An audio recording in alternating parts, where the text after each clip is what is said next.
a serious crash, I think, on Monday night, and there was a couple last week. And I think in general terms, as we've all discussed at our various committees, there's been terrible things during lockdown happening with driving and general behaviour. And unfortunately, this is a straight road, which is almost an invitation to people to be antisocial and break the law. So what we're looking for is a speed camera somewhere near the garage there, Tate Garage. It's nearly opposite the school.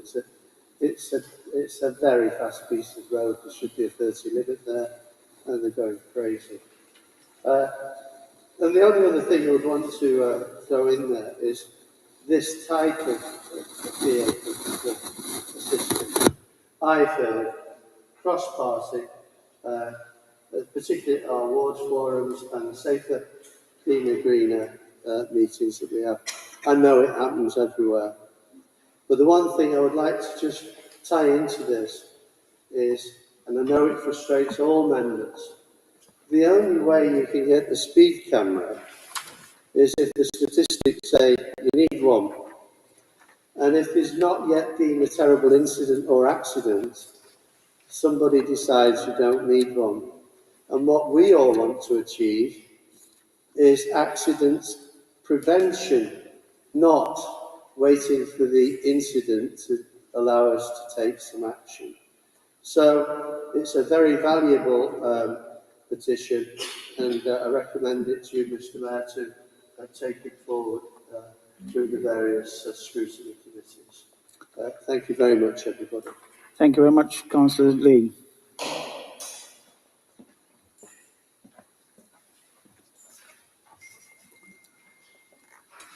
Moving on to the second item, Councillor Whittaker.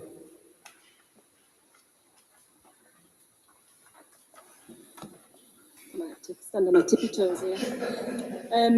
Thank you, Mr. Mayor. I've got a petition for 323 residents, and I will send this on electronically to you to pass forward.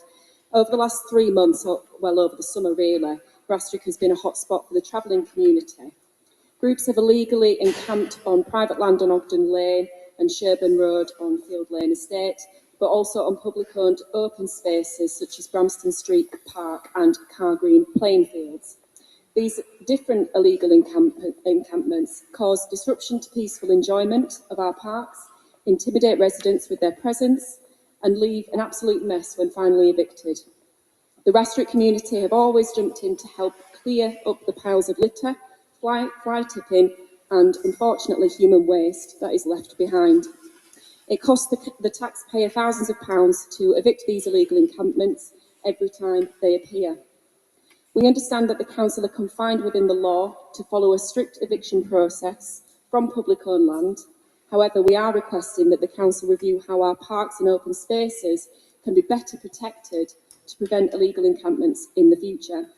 So we're calling for more secure access points and better monitoring of the parks so that any criminal or antisocial behaviour can be better evidenced.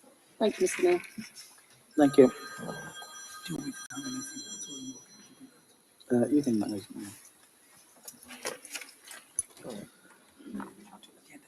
Yeah. Councillor Blackburn.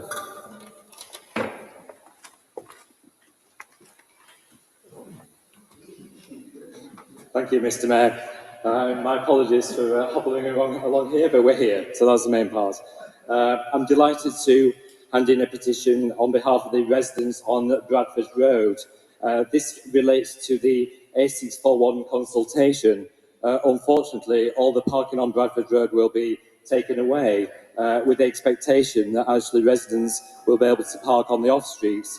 Unfortunately, if you've visited Brick House recently, the off-streets are equally full. So the residents are particularly concerned, especially in view of the fact that I've served on the Brick House Town Board for the last 5 years or so, and we've discussed in detail some revised plans that would actually work and would be us. So I request that the council, on behalf of the residents, look at the plans and revise their scheme, or at least provide some alternative parking. This might be quite vast in relation to needing to take some space. There are areas where I think improvements could be made to actually help the residents. So thank you, Mr. Mayor.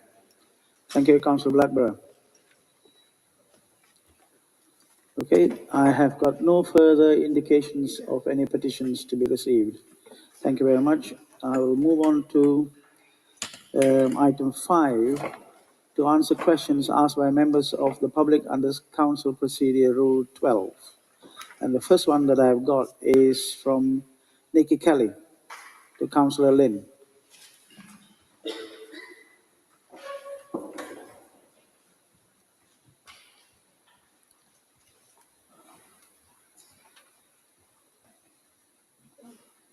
Good evening.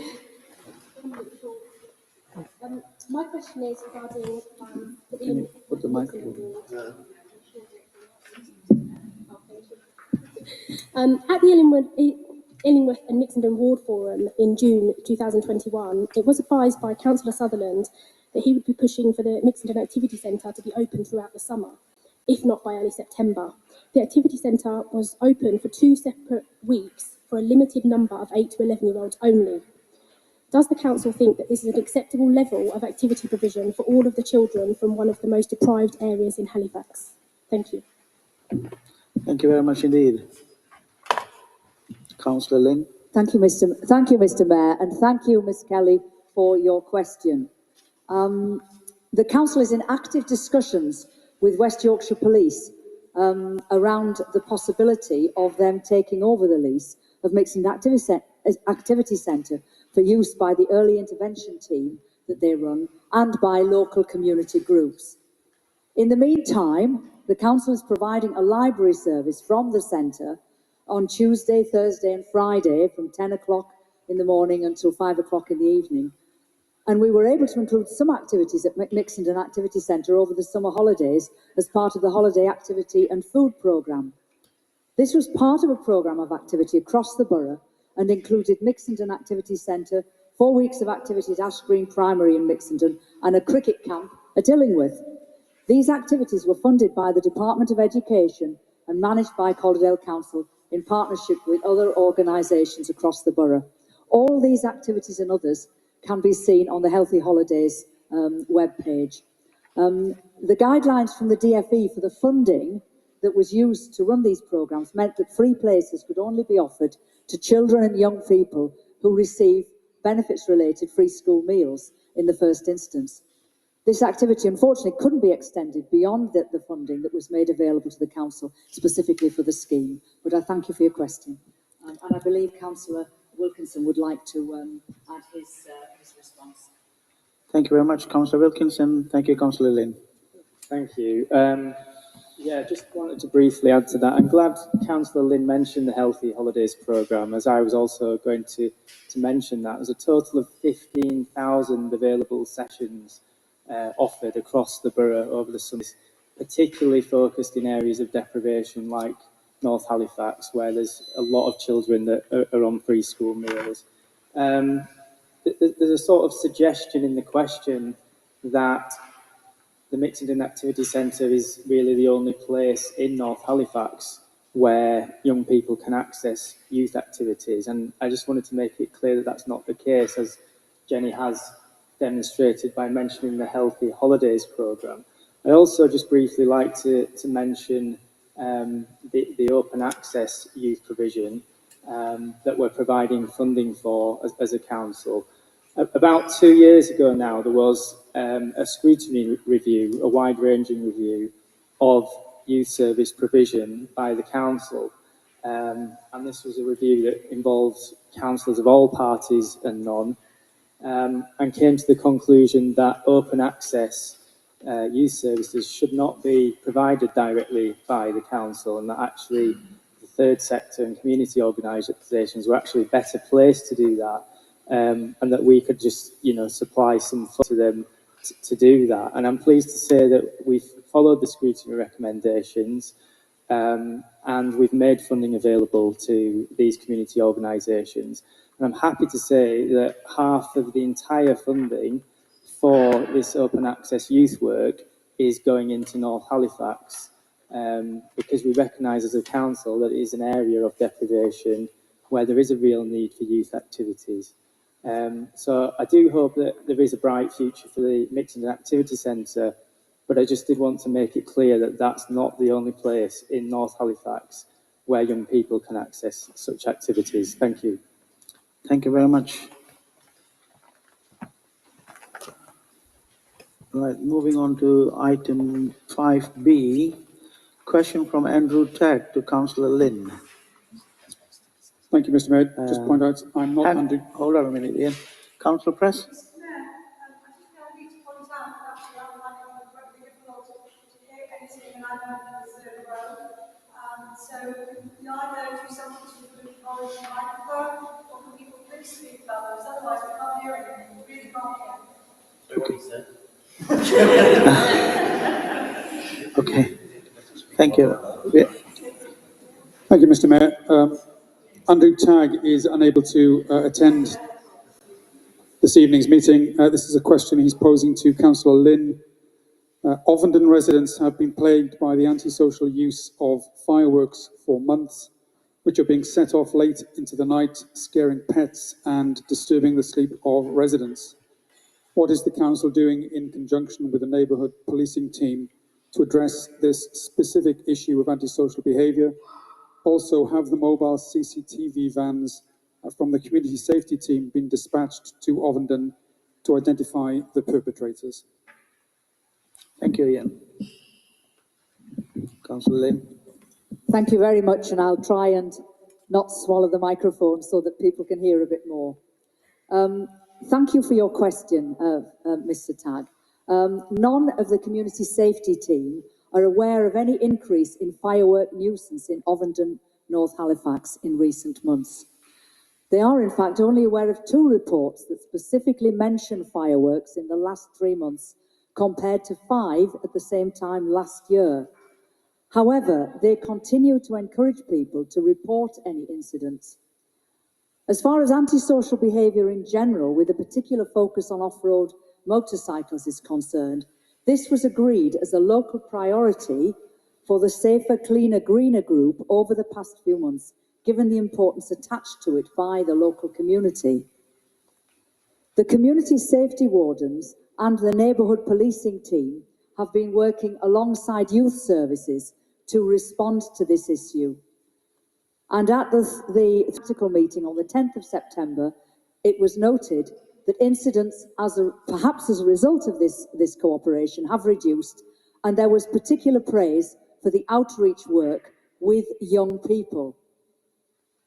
It's also pleasing to report that Calderdale will benefit from a new community safety partnership funded programme aimed at supporting young people by preventing them becoming victims or perpetrators of crime.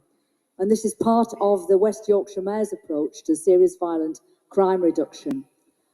Police and staff from local community youth organisations will patrol together, responding to incidents and visiting locations that attract young people. Evidence suggests that there might be an increased chance of engagement with the support service or the police after what is identified as a teachable moment. And it will be further supported by the Council's community safety wardens and youth justice team. Thank you. Thank you very much, Councillor Lynn. Going on to question 5C from Penelope Hutchinson to Councillor Scullion.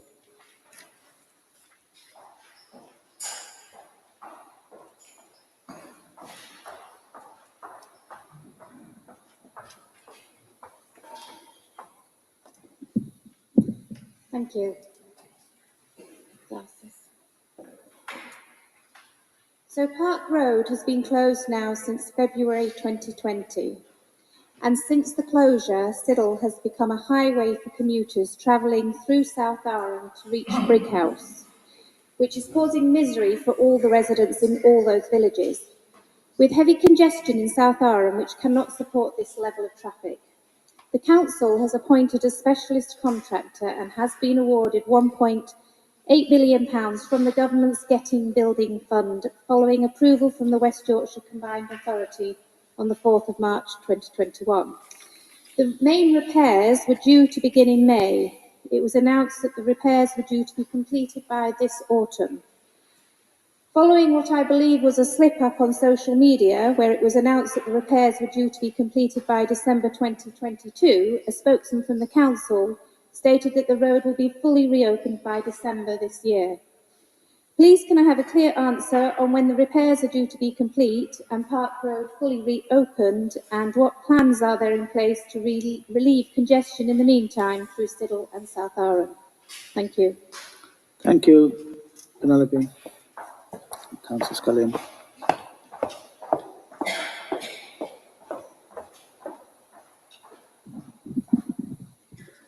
Thank you very much for your question, Ms Hutchison. We are aware that an incomplete completion date was posted in the Halifax Courier. Correct.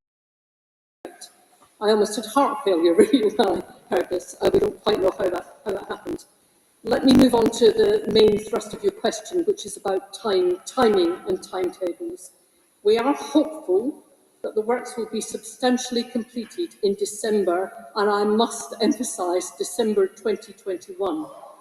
But this is entirely weather dependent, and therefore depending on the weather, what kind of early winter period we have, final completion might go on till January.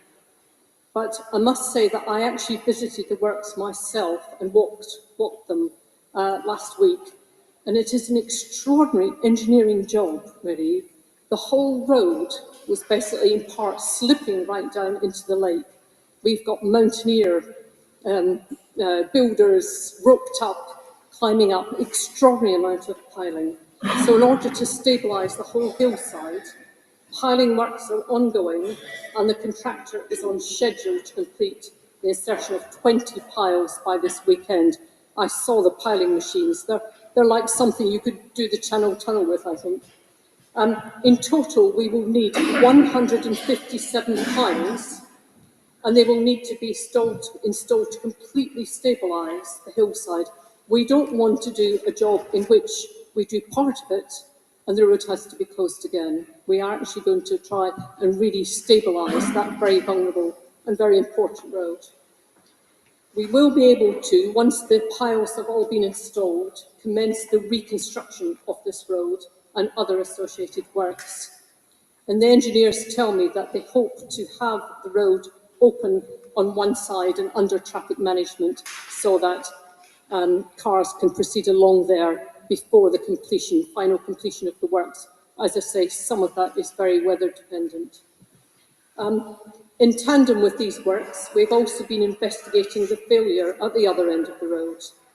And we believe that we have now identified an appropriate solution, an engineering solution, which will both stabilise the movement there and allow the repairs to be carried out without a full closure. So that will be under traffic management. When these works and the ongoing A629 works are completed, we anticipate that much of the traffic that's currently running through Siddle and South Aram will return to the main routes, thus alleviating the present congestion. I'm really very sorry, actually, for the pressure that the residents in those areas have been under. It's not nice. I know in my own ward how difficult it has been, really, and how much rat running there has been. It's really not nice. It's not good for congestion. It's not good for journey time, and it's not good for air quality either. But we are really trying our best in this major civil engineering project to get it completed as soon as we can. Thank you. Thank you very much, Councillor Scullion.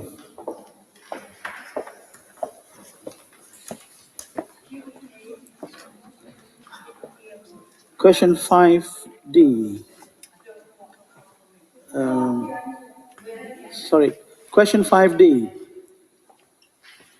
Is that any clearer? Thank you, Mr. Mayor.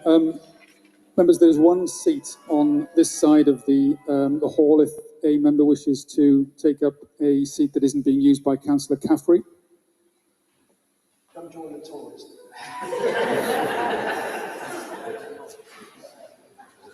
No, and he doesn't like it. You won't like, will you? Is the sound difficulty for those at the back of the room? Or is it something that you're dealing with?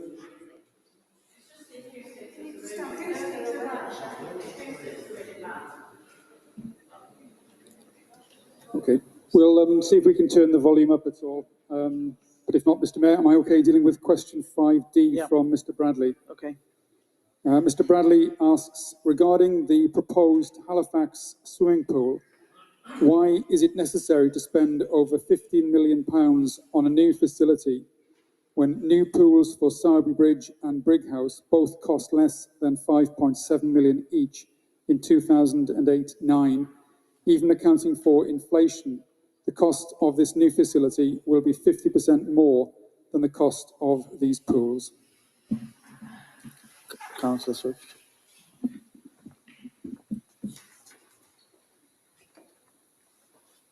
Thank you. I'll do my best to make myself heard.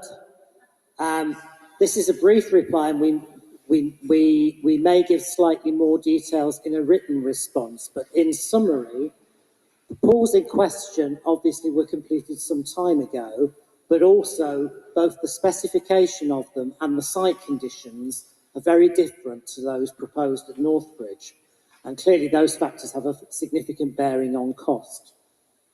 Secondly, construction inflation is influenced by a number of factors, including labour levels, demand, supply chain factors, and the margins required by contractors themselves. As a result, indexes such as the Retail Price Index or the CPI are not really good comparators to compare project costs over a 10-year period or more, as the long-term inflationary impact on construction costs is generally much higher. Thank you. Thank you, Councillor Swift. Moving on to 5E from Michael Bradley again to Councillor Scullion, Deputy Leader. Thank you, Mr. Mayor. Mr. Bradley asks, due to the impact of COVID, does this council still expect the anticipated usage of the station at Lowfields to be 1,267,012, as according to the project inception report, which would make this new station the second busiest station in Calderdale, overtaking Hebden Bridge at pre-COVID levels that topped 812,902. Councillor Scullion.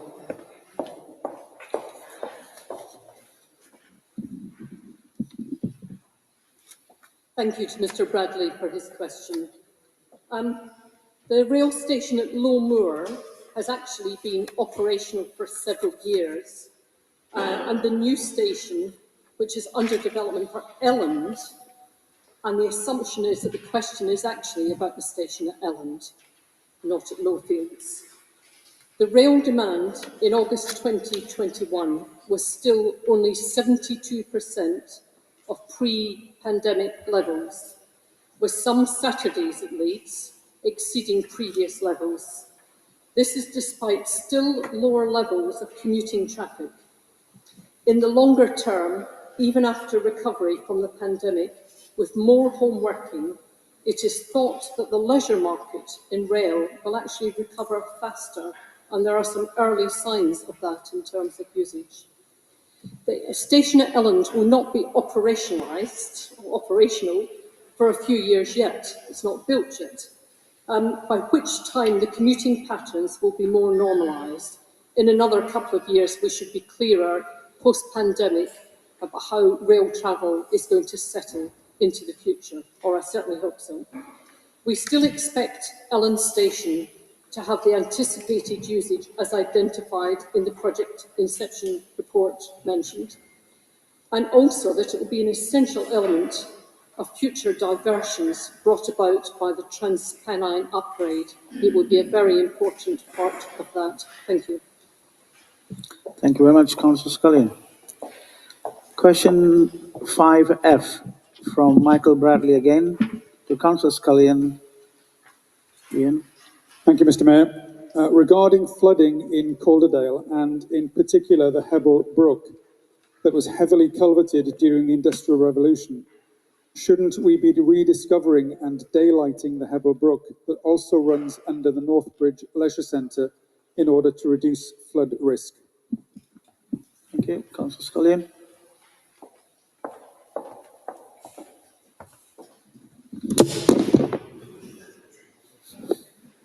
Thank you, Mr Mayor.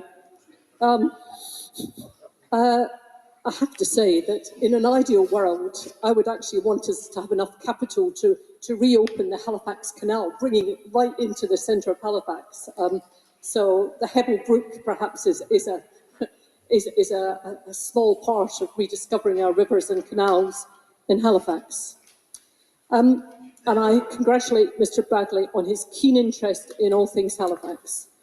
The response to his question is that the Environment Agency are in fact the Flood Risk Management Authority for Hebble Brook at this location. You will know that the Council are in fact the Flood Risk Management Authority for many of the other rivers. The Hebble Brook is actually classed as a main river and therefore is an Environment Agency responsibility. So consequently, during the design and pre-feasibility works for the new leisure centre, we have been working closely with the Environment Agency to ensure that any construction does not infringe upon the culvert. Although from a flood risk and biodiversity perspective, there may be some benefits in deculverting, a full flood risk assessment of such a measure would have to be undertaken to understand the wider implications, and in this particular, any potential flood risk downstream and indeed upstream to Dean Clough in particular. Thank you, Mr Mayor. Thank you very much, Councillor Scullion, for those responses for the questions that you've given so far. Can I please remind the members that there is a maximum of 5 minutes in which to make their reports, and in the absence of cabinet members, the leader will present the report. Any member of the council may ask questions or comment on any current issues. Maximum time is 60 minutes overall for questions on this particular item number 6. Now, to receive the reports from the leader of the council on the work of the West Yorkshire Combined Authority. I don't have anything to add tonight. Thank you very much indeed.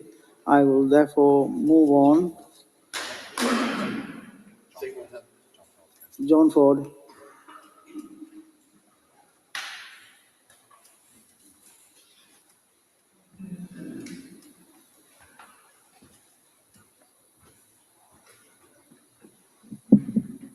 Thank you, Mr Mayor. This is really a double-edged point.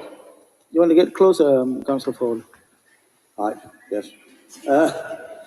The point I want to raise, Mr Mayor, is I have a question relative to the new contract for the road scheme from Salter Hebble to Ellen Bypass. I really want to know, in view of the fact that the West Yorkshire Combined Authority and the West Yorkshire leaders play a major part with large, expensive schemes, whether I should ask the question under item 6 or whether I should ask it to the portfolio holder under item 7. I seek your guidance, Mr Mayor. Thank you. Councillor Sept. No. I would suggest ask it now, and if I don't know the answer, Yeah. I'll get Councillor Scullion to answer it. Okay, ask it now, Councillor Ford. Right. Thank you very much, Mr Mayor. As members are aware, the new scheme for the road from Salter Hebble to the Ellen Bypass has started. I'm very pleased to say work has been going on now for quite a few weeks, and obviously will go on for, I would think, 2 or 3 years. One of the questions which has been raised by me is that the contractor has his centre for all his equipment and for doing the work on Stainland Road, and there are large signs all over it called CISC. Now, people having asked me and said, who is CISC? I therefore thought it was appropriate to carry out an investigation, and I have found this is a company registered in Dublin with Dublin directors, and it was in fact reorganised in the year 2008. So the question therefore to the leader of the council is really quite simple. Why is it that we have awarded a very big contract to a foreign firm and not to a British firm? Thank you. Thank you.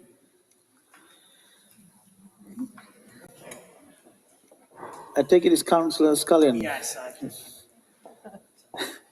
Thank you.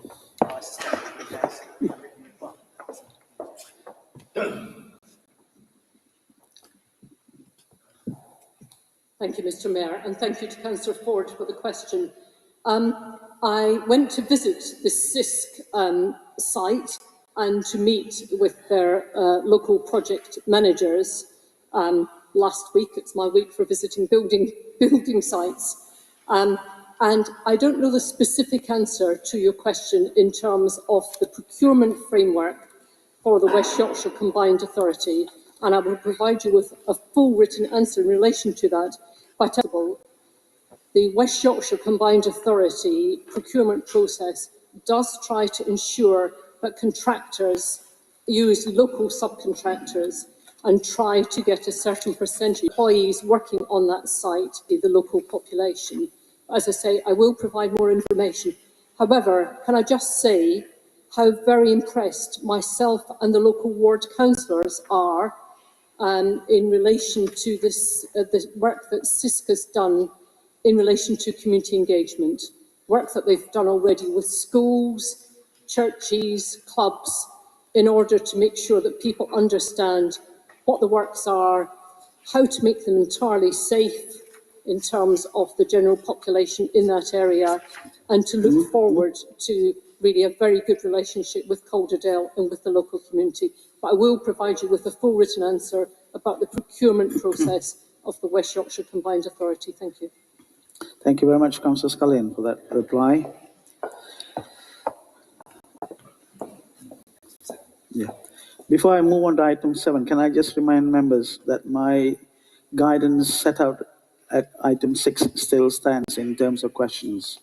Moving on to item 7, in the absence of a cabinet report from portfolio holders, can I therefore ask members to direct the questions to the leader to begin with, if there's any?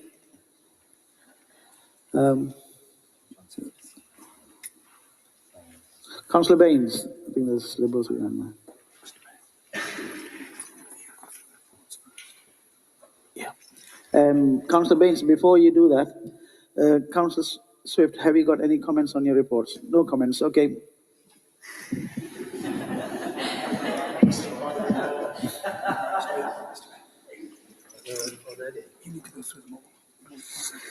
Okay, shall I take them one by one then?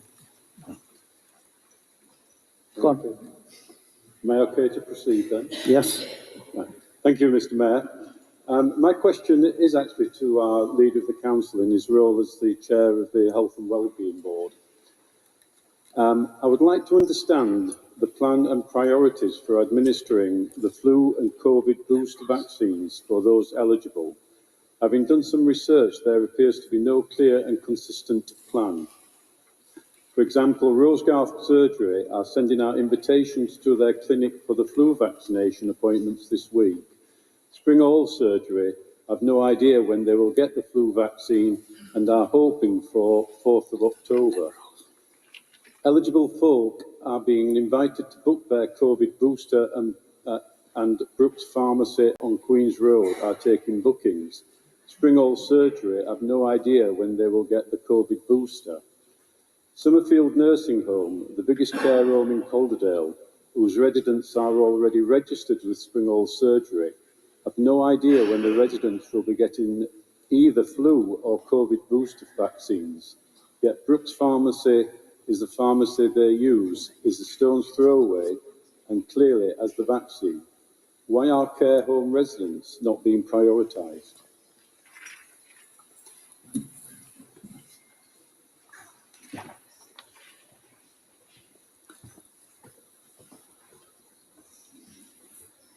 Thank you, Councillor Baines, for the question.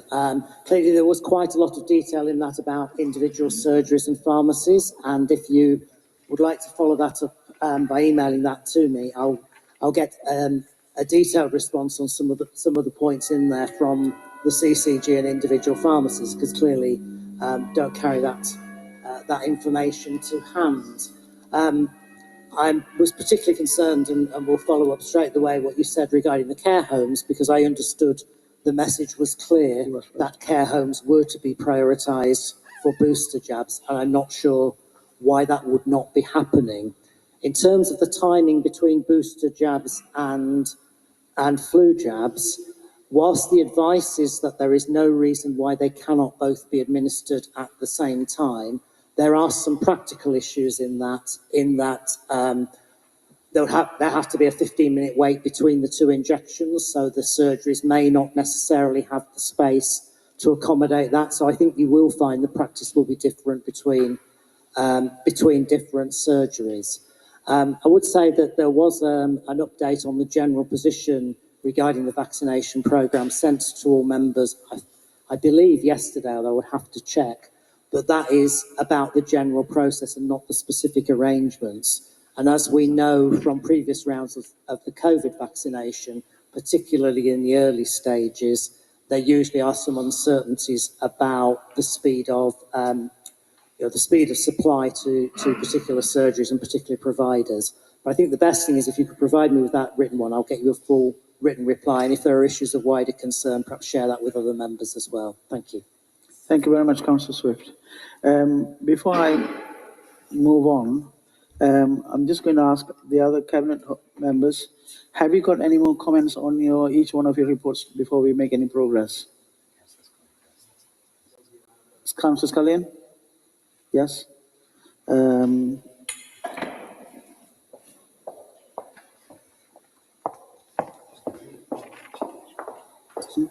Yeah. Mr. Mayor, I do feel that future arrangements should also cater for the vertically challenged.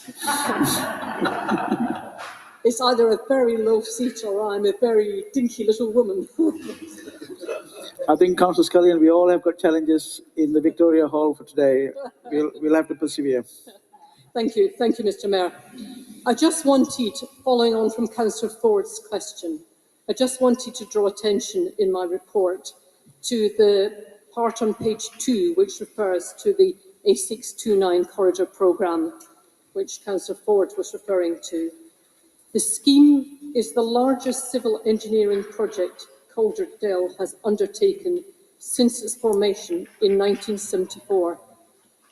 Getting that road between Huddersfield and the hospital through to Halifax and into Halifax Centre is actually the biggest civil engineering project we've done since the formation of Calderdale. So I suspect there will be a lot more in the forthcoming reports, but I think we've made a good start in relation to that. Thank you, Mr. Mayor. Thank you, Councillor Scullion. Councillor Patient? Nothing. Thank you very much. Councillor Lynn?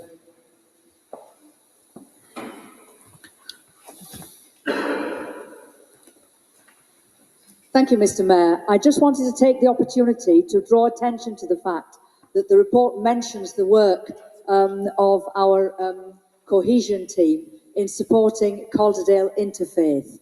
And in fact, I'm going to mention him by name. Sale Sullivan was involved in the establishment of Calderdale Interfaith 20 years ago. I think the anniversary is in November. You, Mr. Mayor, were good enough to actually report on the next Calderdale Interfaith event, which is a forthcoming event that's being held on the environment. And I just wanted to commend that to members and to encourage anyone who wants to get more involved in Calderdale Interfaith to please do so. Thank you. Thank you very much, Councillor Lynn. Councillor Dacre.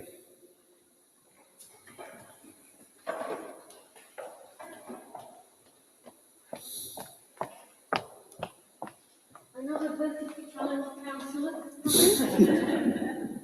So there's 2 points I want to make. One very quickly, and that is about the cyber security training, the mandatory cyber security training. All elected members and staff will have received an email telling them to complete this by the end of October. I just want to stress how crucial this is.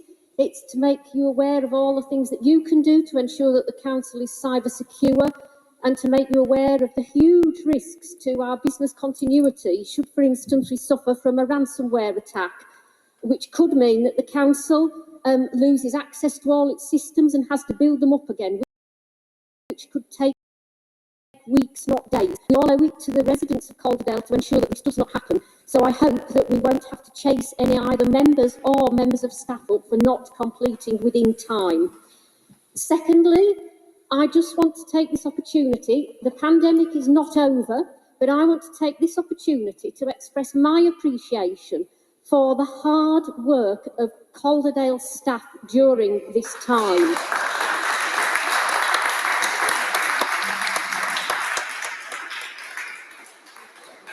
they have shown huge dedication. Those who were on the front line had to take extra risks during the pandemic. Others were suddenly expected to work at home. Some of them may have been in unsuitable working conditions with difficult family conditions. Others had to carry out extra requirements in addition to their day jobs. Others were redeployed in jobs which they'd never done before, and many carried out those new roles with distinction. Calderdale staff are not alone across the country in having done this, but they deserve recognition for what they have done. We should refine on what we have learned during the pandemic and not ignore the lessons that we have learned. There are huge advantages that we have come across, such as the need not to have to travel so much, the reduction in paper, the fact that we can now repurpose our buildings to deal with the fact we don't have as many staff in all the time. But the thing is, we need to learn from it, we need to move on, we need to be flexible in how we work in the future. But above all, as I say, I just want to make it absolutely clear that I think our staff have gone above and beyond, and they deserve every credit for that.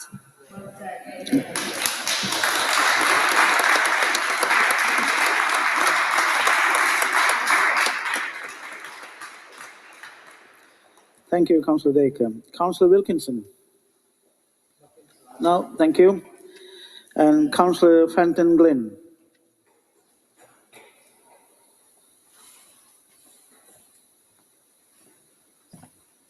Yeah.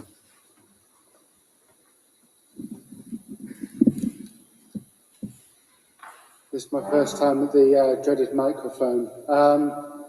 Just a quick one. Between me submitting my report and this council meeting was September the 16th, which was the date by which people would need their first vaccine to be double vaxxed in time for the deadline of November the 11th, by which staff in care homes have to be. Obviously, this is about 1,500 staff of various different providers, so it's been quite an undertaking to get as many of our care home providers and staff vaccinated. That's across both old people's residential care and people with learning disabilities residential care.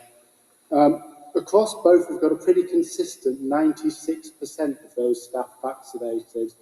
That 4% equates to about 40 people, 39 people to be exact. There may be some flex with being able to get some of those people vaccinated on a shorter timetable, kind of in discussion with GPs, and some people have various reasons for not wishing to be vaccinated. So overall, it's not a bad situation to be in.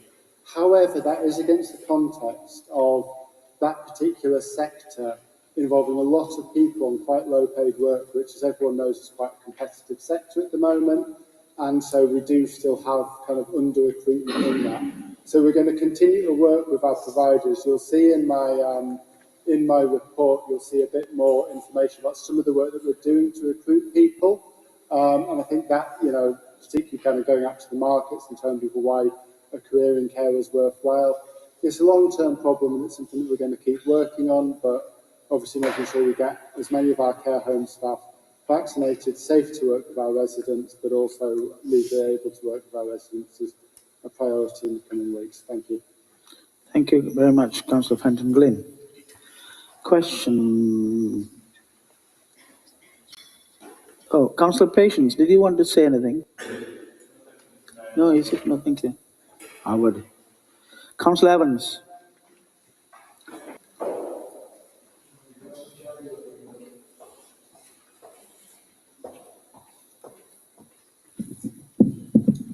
Thank you, Mr. Mayor. Thank you. This is by way of an addendum to one of the questions asked under item 5 earlier in the meeting. It relates to fireworks. I've received a letter today from a very concerned resident, and I would like to read just a small section from that. In the last 2 weeks, on 3 separate occasions, we have endured the noise, frustration and agitation of fireworks being set off at 1600 hours in the afternoon. They were set off again at night at 23:58 until 12:15 in the morning. The noise was terrible. They lit up the whole sky and the house, and the whole household were terrified and woken. That includes the dogs, I'm told. They were set off again at approximately 23:15 tonight, the letter goes on to say. The fireworks appear to be air bombs and bangers, not basic home use ones, but commercial or industrial scale of a much higher grade than is legally allowed. Members will be aware of letters and comments like this on a number of occasions. I think it is time that we took action to actually do something about this, and not just rely on the fact of saying, well, we haven't had many reports. It is a regular occurrence, and we need, as individual councillors, to encourage our residents to report, and we need to encourage our cabinet members to do something about it. Thank you, Mr. Mayor. Thank you very much. Yes, it's coming.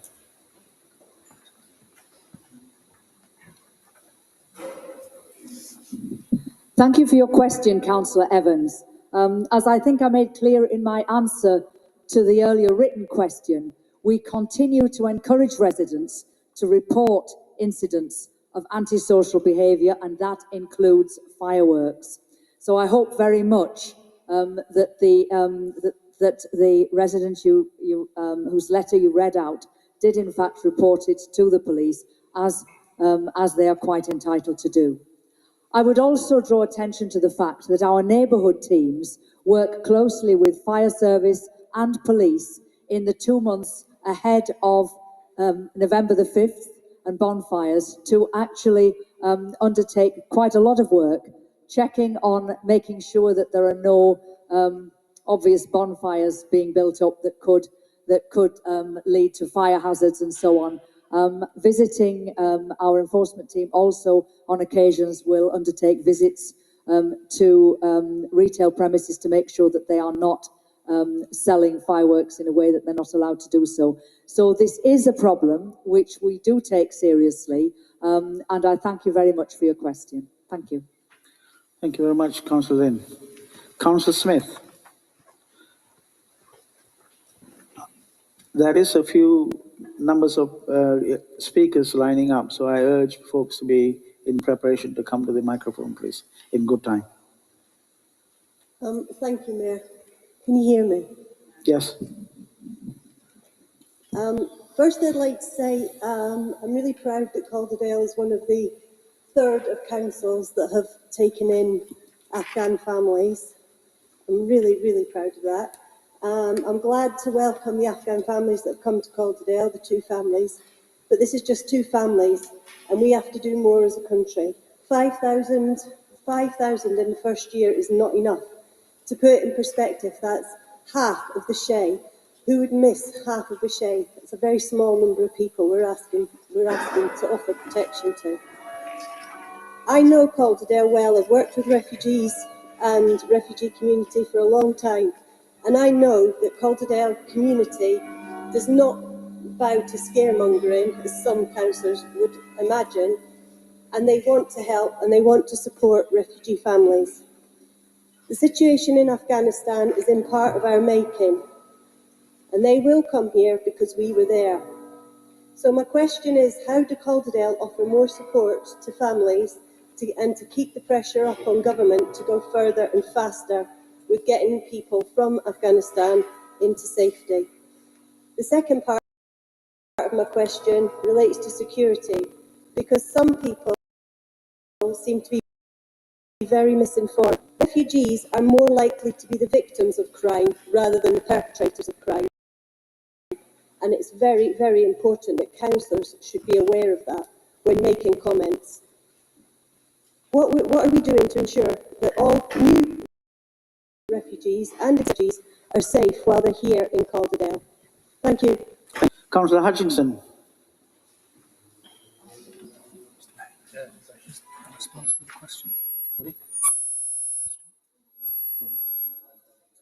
Councillor Hutchinson, just 1 minute. Councillor Zitlin.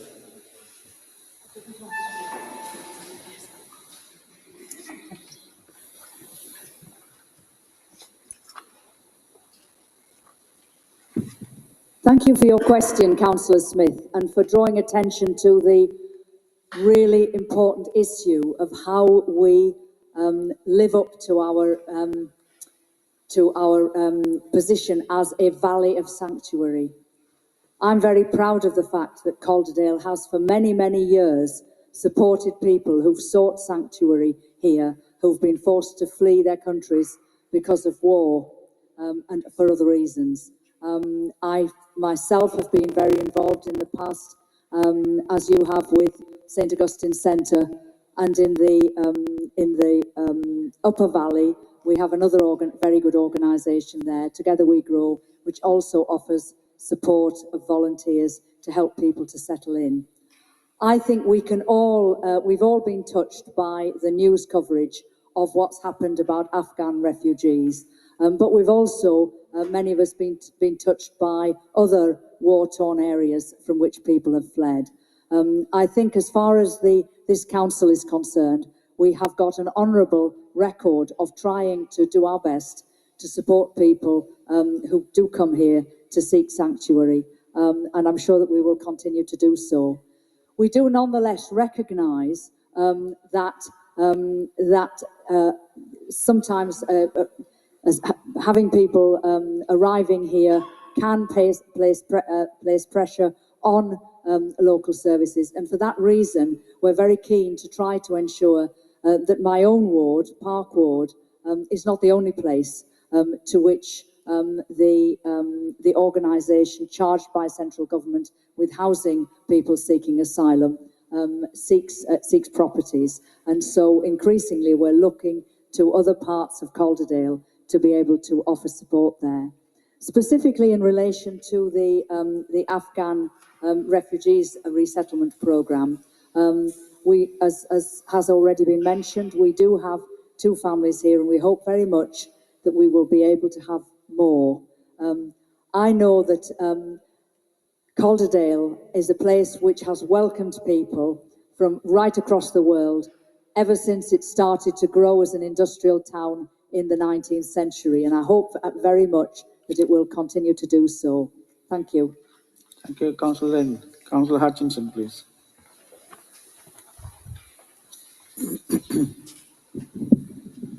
Thank you, Mr. Mayor.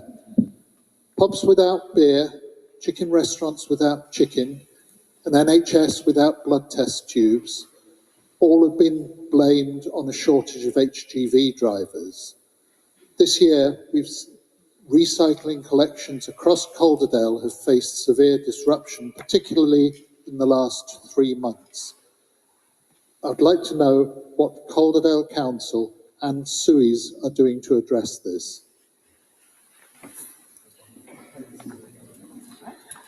So I'll just stand there. Right. Thank you very much, Councillor Hutchinson, for your question. I'm not sure about beer, chicken, or anything else, but one thing that all our residents are concerned about is the frequency of their recycling collections, and I certainly know that from my email inbox. It's out there, and it's been nationally mentioned, that there is a tremendous shortage of HGV drivers. We understand that SUEs are currently 8 short of their drivers, and that has meant that most weeks over the summer we have dropped at least 2 rounds. We have done our best to catch up by actually encouraging people to work at weekends and so on. But as far as addressing the actual shortage of HGV drivers is concerned, we've currently got 4 loaders. That's the people who do the actual loading of the recycled material, undergoing training as HGV drivers. There is a bit of a hold-up you might not be surprised to know, in terms of concluding the licensing process as a result of delays occurring at the Driver and Vehicle Licensing Centre in Swansea. But we hope very much within a matter of a few months, we will actually have 4 more drivers. Having said that, and there's been a lot of press coverage of this, when we've seen that HGV drivers are able to command considerably higher wages from other operators, which might not require them to drive along some of our difficult, narrow, winding roads, navigating between parked cars and all the rest of it. Who could blame an HGV driver for deciding that just doing a straight run from Calderdale to Glasgow or Calderdale to Birmingham might be a more preferable option? But we continue to monitor that. We're doing our level best. We agree, actually, that training more HGV drivers is the answer in the medium term. And I can assure you that the council, that our client side, is talking regularly with Suez about that. Thank you. Thank you, Councillor Lynn. Councillor Taylor.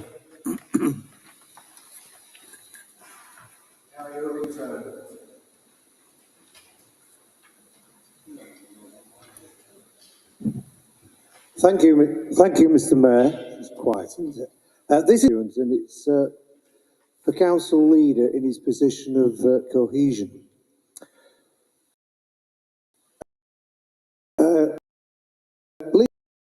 Leader, as portfolio holder for public health and cohesion, it would appear that anti-Semitism is being unchecked by the Labour administration, and that Councillor Swift has made numerous excuses for members of his group. There was a pro-Palestinian demonstration which took place outside Halifax Academy several months ago, during a time in which COVID cases were surging in Calderdale, particularly in Park and Worley wards, in which most of the pupils reside. Councillor Swift allowed that protest to go ahead. With the revelations which have come out of late, my question for Councillor Smith is whether Labour councillors are playing politics with public health, considering his support for the protest in Calderdale.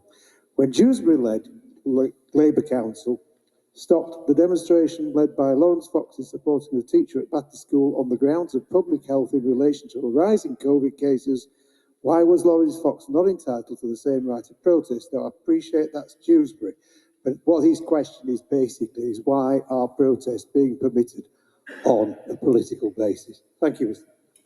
Thank you, Councillor Taylor. Councillor Swift.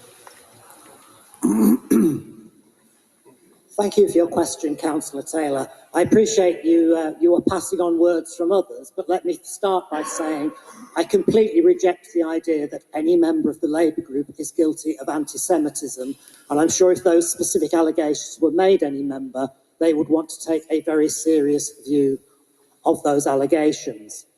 With regard to the protest that you referred to outside of Halifax High School, clearly this is some months ago, so I am quoting from memory, and I will check this and provide a written response. But I'm afraid, again, that your constituents is quite misinformed about what happened. The situation was this, that the school took a view that as a number of older students were extremely concerned about the situation in Gaza, at that time, they would allow students to carry out a protest within the school grounds. As these students were already in bubbles and were asked to remain in bubbles, that did not breach the public health guidance. A small number of students then took it upon themselves to leave the school grounds. That happened on more than one day. The school took a very strong view that that was inappropriate and did actually take action, including the suspension of some of those students. So it is not correct to say that the council authorised and allowed that protest to happen. Thank you. Thank you very much, Councillor Swift. Councillor Whittaker.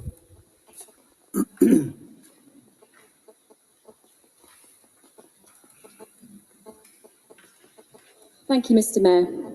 I appreciate that the Cabinet Member for Communities has been extremely busy campaigning for the end to Zionists and the State of Israel after sharing a platform with a well-known Taliban apologist, a platform that the Labour Halifax MP refused to share with this person because of their extreme and dangerous views. As well as joining a mob,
example, weeds. The root systems grow deep under our roads and pavements, causing them to break up in places, leaving them exposed to water ingress, which then freezes in winter, expands, diminishing the integrity of our roads or pavements. Park Road being a fine example. What gullies? How many times have these been raised? That's not a pun, by the way. We all know that when water is stopped in its tracks, it then finds a different route, and one which has the weakest resistance. This could be through a damaged pipe, or the cause to damaged pipes due to friction. Not only is damage caused underground, but also through localised flooding, as rainwater isn't effectively being taken away. Grass verges, the long grass which prevents line of sight for motorists, potentially causing danger to road users. I'm sure insurance companies will enjoy claiming against an authority.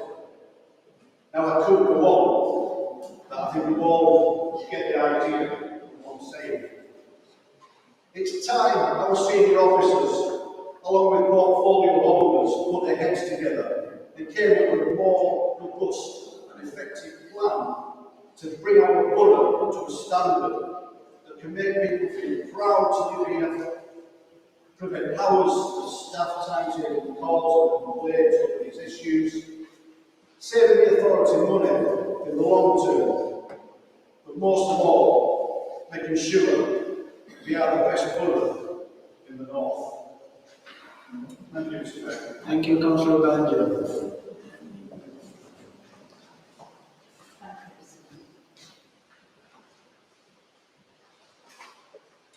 Thank you, Councillor Ballinger. Glad to see you here.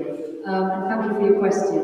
I would refer members to the report which I presented. And if I just read from it, actually, I think that will indicate some of the things that we're trying to do. We're always looking for more efficient ways to use our resources, making the best use of technology and machinery, and we've recently brought staff together into a centralised monitoring team. But this is a service where there is undoubtedly a direct correlation between the resources available and what can be achieved. Because it's quite important that we remember that in the 10 years since 2011, we've had a reduction in the staff responsible for this service, our green spaces service, of 50. We've lost 50 people from the service. And so it stands to reason that we can't maintain parks and open spaces to the same standards that we could 10 years ago. And people are just going to have to get real. The problem is not the administration or the management of the service, it's the fact that this council, in common with many, many other councils, has been subject to an appalling level of cuts in central government funding. Local residents in Calderdale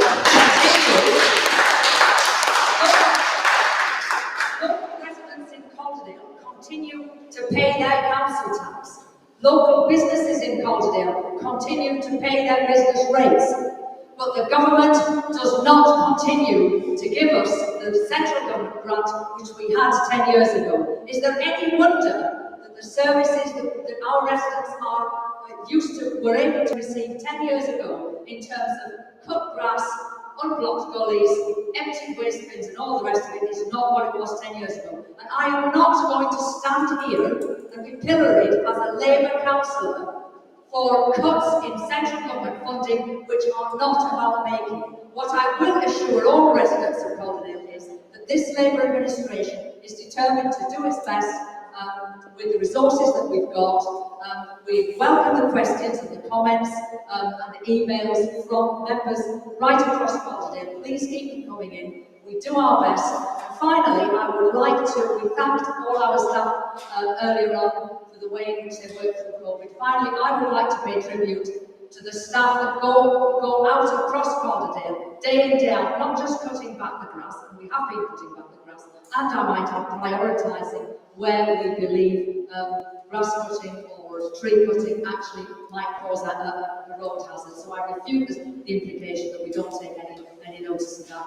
But I'd like to pay particular tribute to the people that go out sweeping the roads, sweeping the streets, litter bins, and all the rest of it. Our staff are terrific, and I really like to pay tribute to them. Thank you for your question.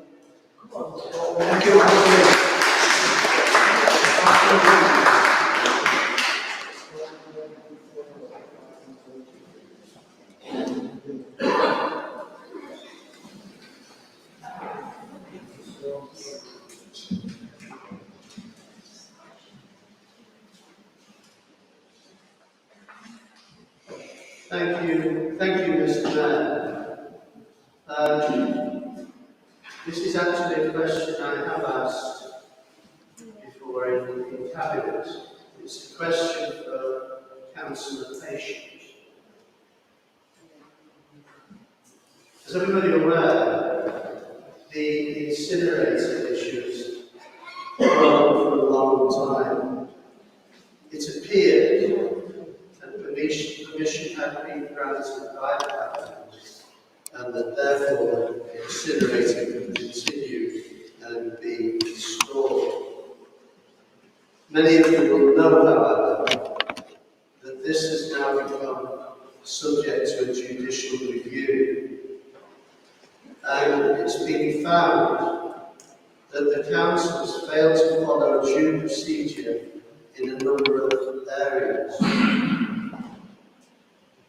As this has been decided, that the council has acted in an improper manner, it is essential going forward that this issue, this judicial review, should lead to full transparency and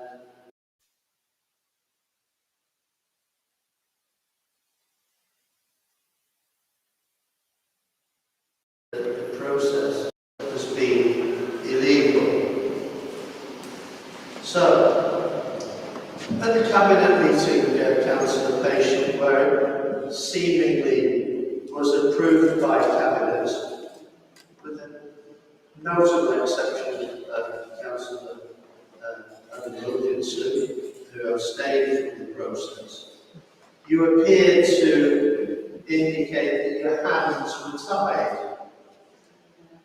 I think a few people might have seen that. I think that's fairly well documented. So I ask you, Councillor Petition, that in light of these developments, we've acted in a legal manner on several counts. This presents an opportunity to revisit this incinerator and stop it finally. I don't know anybody that's in favour of it. We keep going through legal processes. So, would you be willing and prepared to work with the Conservative group at least now, working together to finally stop this incinerator once and for all? Thank you, Mr. Mayor. Thank you very much, Councillor Lee.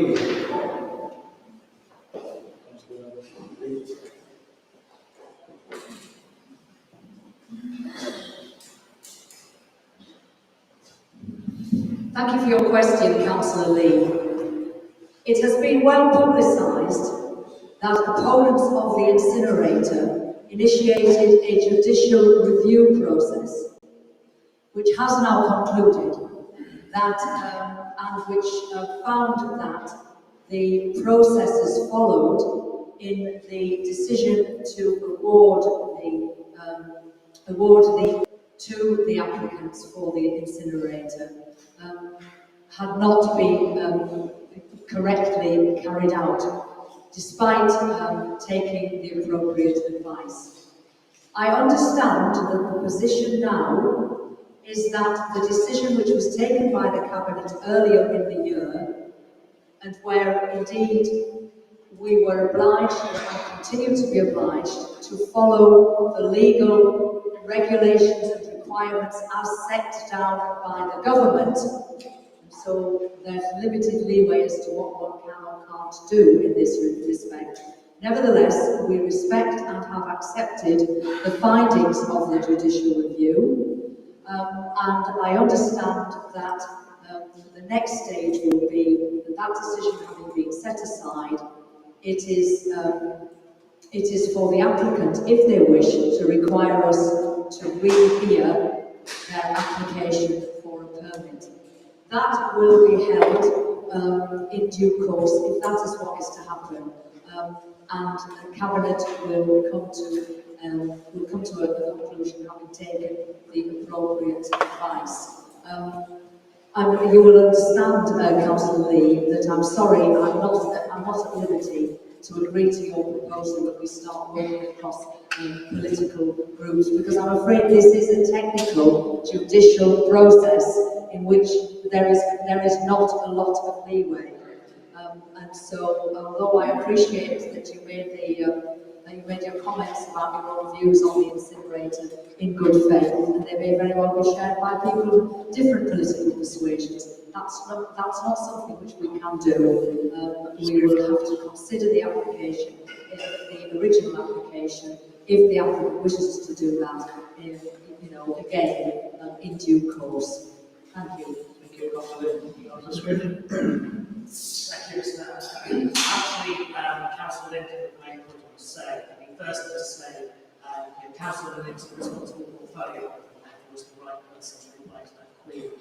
It's not appropriate to ask individual cabinet members to comment on their views on the issue, because as Councillor Lincoln has said, this is governed by very clear legal requirements, and Cabinet will need to demonstrate that it's taken the decision which is defensible in the light of the evidence, not based on any political considerations. And again, that is why a suggestion of some cross-party discussions to work out how we can refuse the permanent application would immediately, at least to me, run a very serious risk of giving the applicant strong grounds for an immediate appeal against the decision. I would make two other points regarding incinerators generally. The first is, it's not strictly correct to say the council gave permission for this. The council refused planning permission for the incinerator, which is the part of control, and that was overturned by the appointed inspector. With regard to the permitting process generally, I would ask, in all of the time when people have been raising concerns about the incinerator, what has been done by the Conservative MPs to try and change the rules to give local authorities greater control over control, because that is what is really required if we want to have local discretion in this kind of decision. Councillor Baker.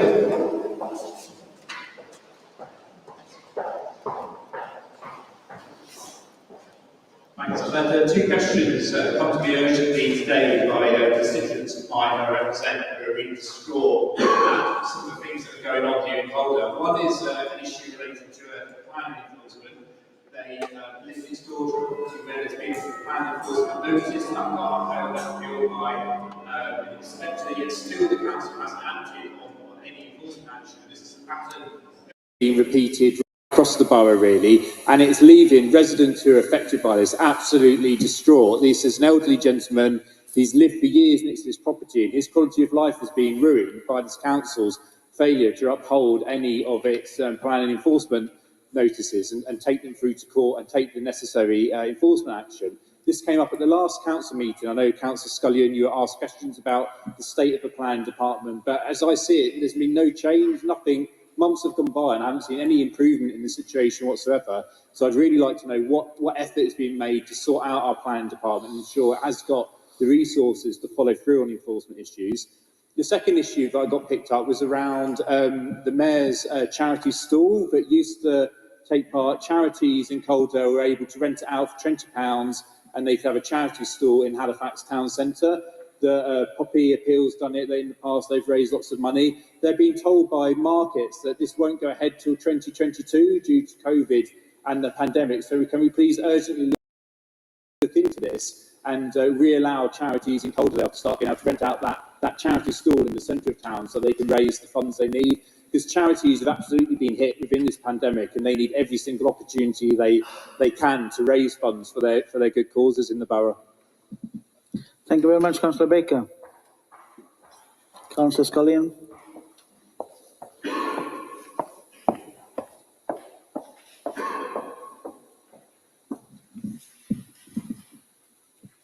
Thank you to Councillor Baker for his questions. I would have been very pleased, Councillor Baker, had you contacted me before the council meeting to take up either of those issues. And I'd be really grateful if you would do me the courtesy of getting in touch with me. I wasn't aware of the question of the charity appeal in terms of the stall, and be very happy to take that up. In terms of planning enforcement, you're absolutely correct that you did indeed raise this at the last council, and I gave you a reply at that point. I don't think it's true to say that there has been no movement and no action since then. I should perhaps also mention that when I've gone to West Yorkshire Combined Authorities, where I meet with my colleague portfolio holders in the other councils, one of the things that does exercise us a great deal is the problems in relation to planning, which all of the West Yorkshire and indeed nationally the councils are suffering from. And you're absolutely right that our performance has not been entirely satisfactory in the planning department and in terms of the planning enforcement. And that has nothing to do with the quality and the dedication of the officers who work in that department.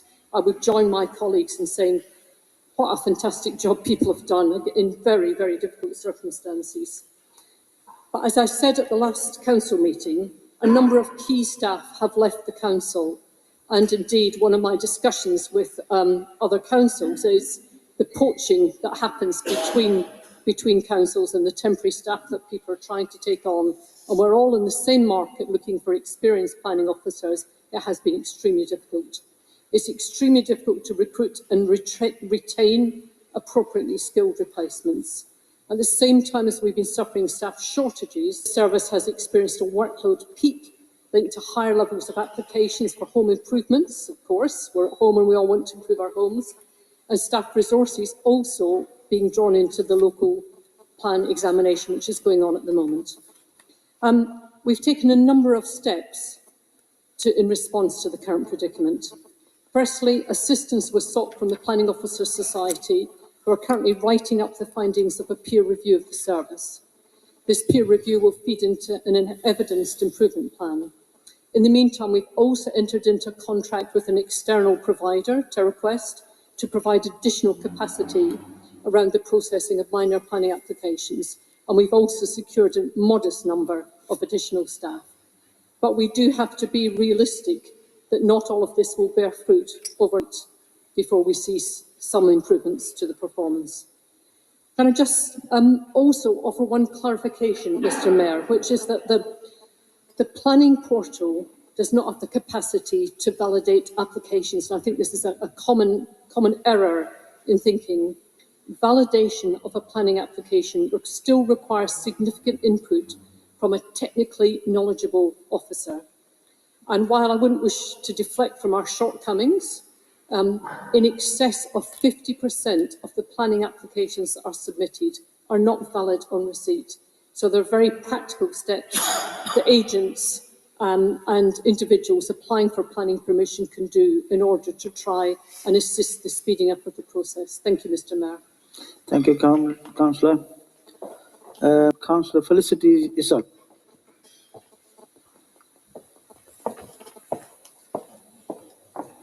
Thank you, Mr. Mayor. I'll use my teacher voice. I probably don't even need this, but here we go. My question is for Councillor Lynn, and she will be pleased to know that it was in two parts, but due to the quite dire nature of the recycling collections at the minute and the fact that it's already been asked, I will skip over that, and I will email any of my specific questions regarding recycling collections to you later this week. The second part of my question, however, takes into consideration an issue that you are already aware of.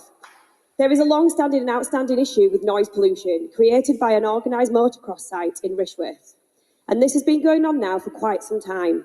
Multiple residents have contacted me and other ward councillors about the issue, as it is having a serious and detrimental effect on both their physical and mental health. There are residents who have lived in Rishworth for 25 years who now feel that they cannot spend any of their weekends at home.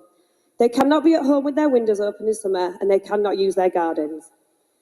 The motocross site is operating every Saturday, Sunday and bank holidays, and it is operating from the morning until early evening. And the noise is quite considerate and is constant.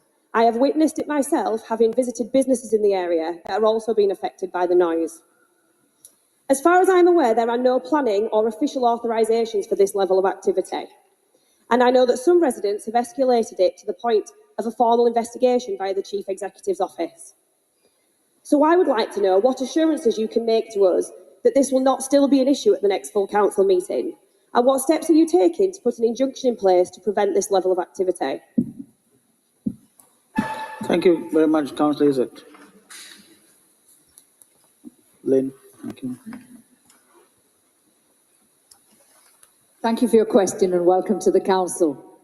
I'm certainly aware of the site that you discussed in your question, and agree that residents in that area have been putting up with some really, really unpleasant conditions for a long time.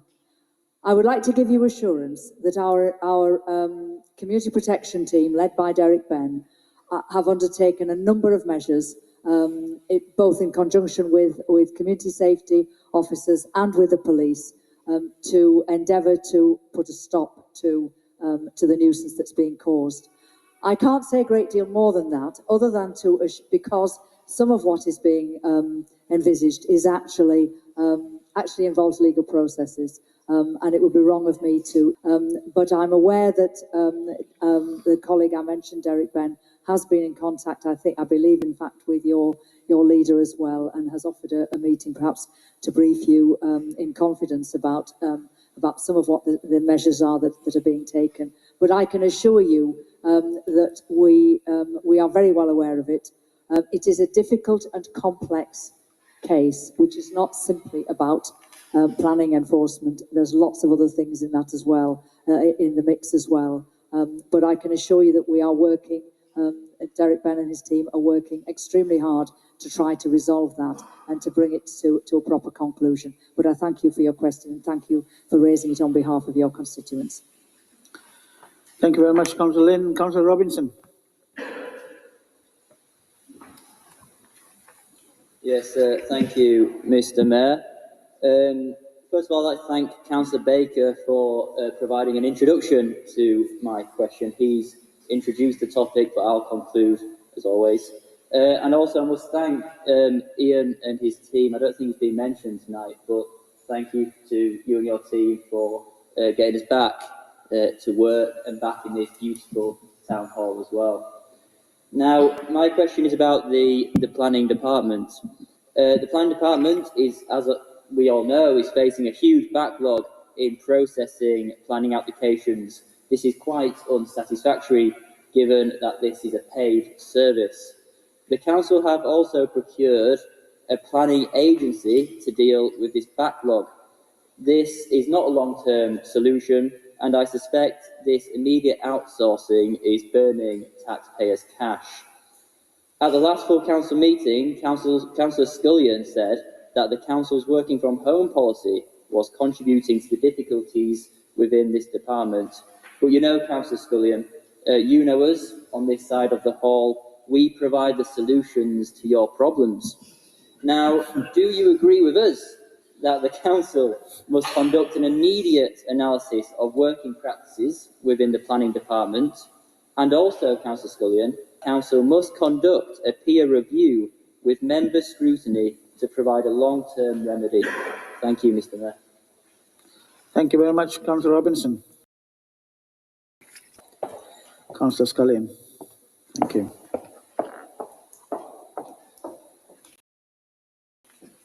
I always enjoy Councillor Robinson's questions and the twinkle in his eye as he puts them.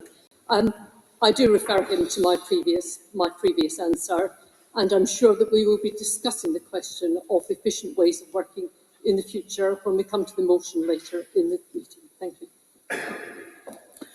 Thank you very much, Councillor Scullion. Councillor Foster.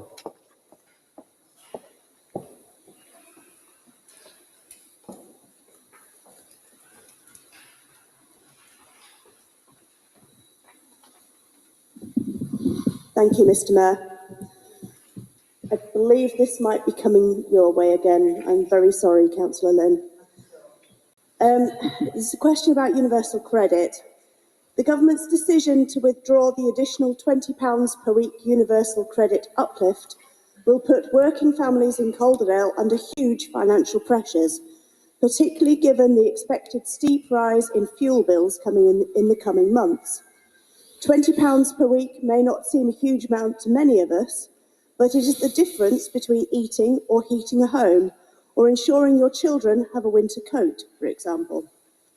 In addition, the hike in national insurance and inflation of 3% puts further pressure on already stretched budgets.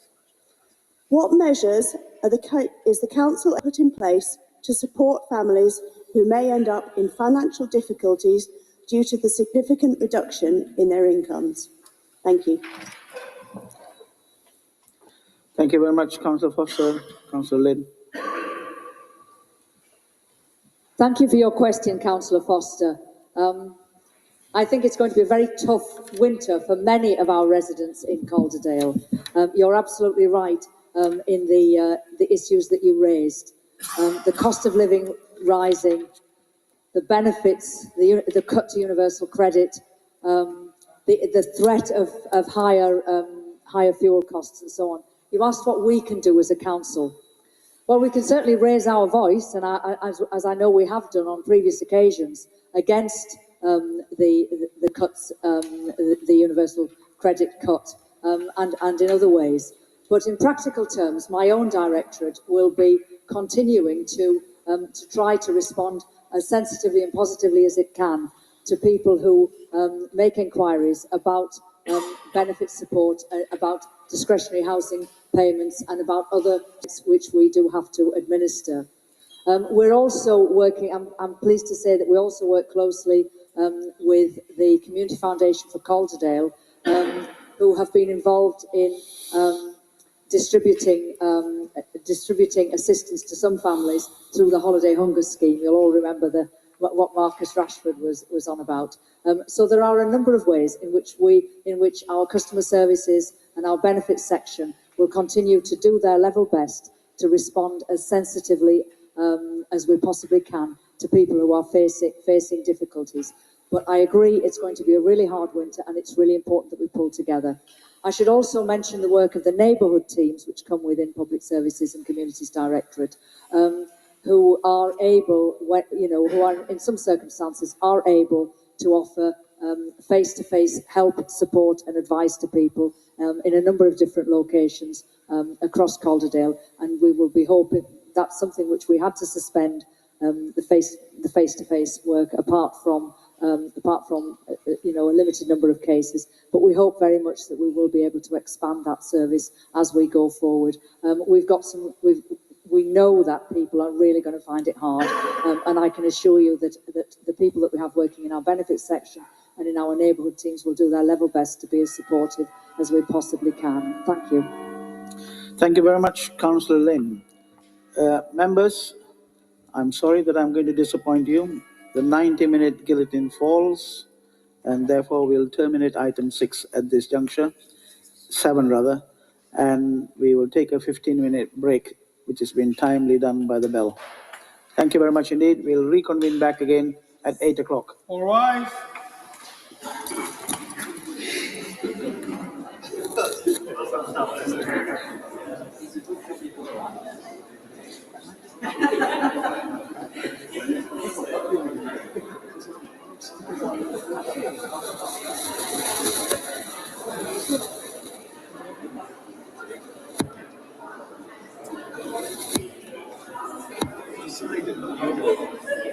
Just behind this,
Thank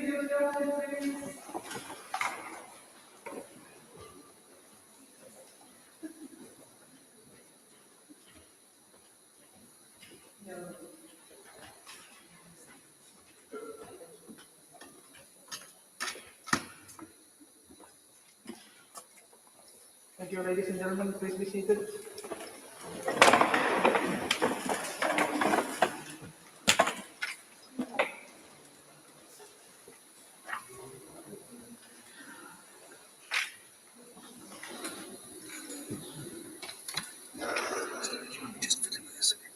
Yeah. Thank you.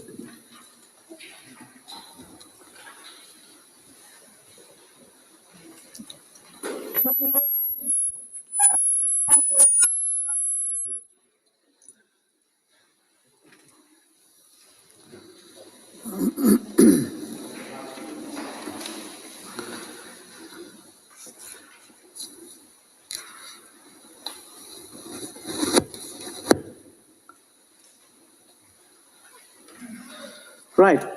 We're moving on to item 8 now, ladies and gentlemen. To appoint members and substitute members as necessary to serve on scrutiny boards, panels, and councils. In front of me, I have Strategy and Performance Scrutiny Board. Appoint Councillor Taylor to the vacant position. Any proposals, Councillor Swift? Yes? Okay. So that's been agreed, yeah? So, all in favour? Carried. Place Scrutiny Board, delete Councillor Kavanagh as member and replace with Councillor Fazal. Yes, all in favour? Thank you. Licensing and Regulatory Committee, appoint Councillor Holsworth to the vacant position. All right, sorry, going backwards. Place in scrutiny, Councillor A. Smith to be appointed as Deputy Chair. All in favour? Yep, thank you.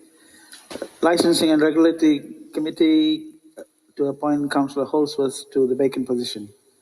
All in favour? Thank you.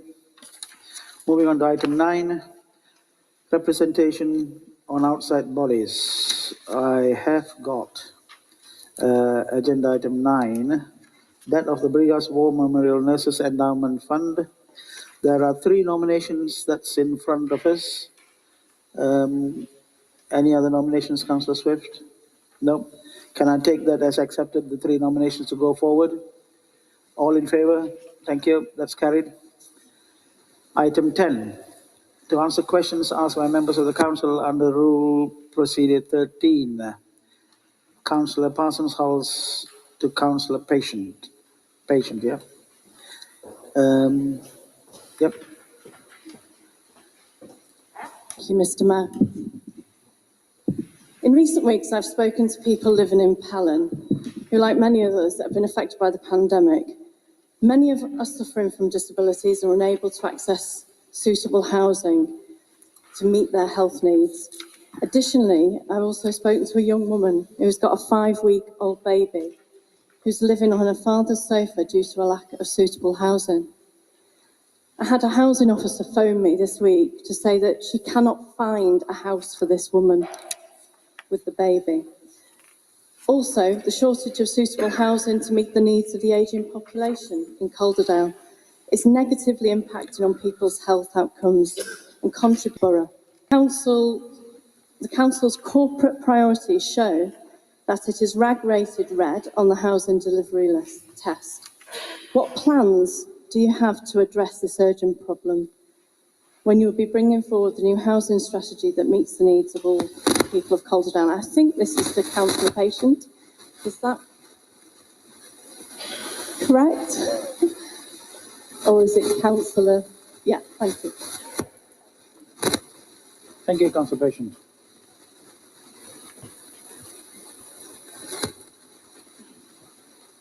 Apologies for that final moment there, Councillor Parsons. Thank you for your question.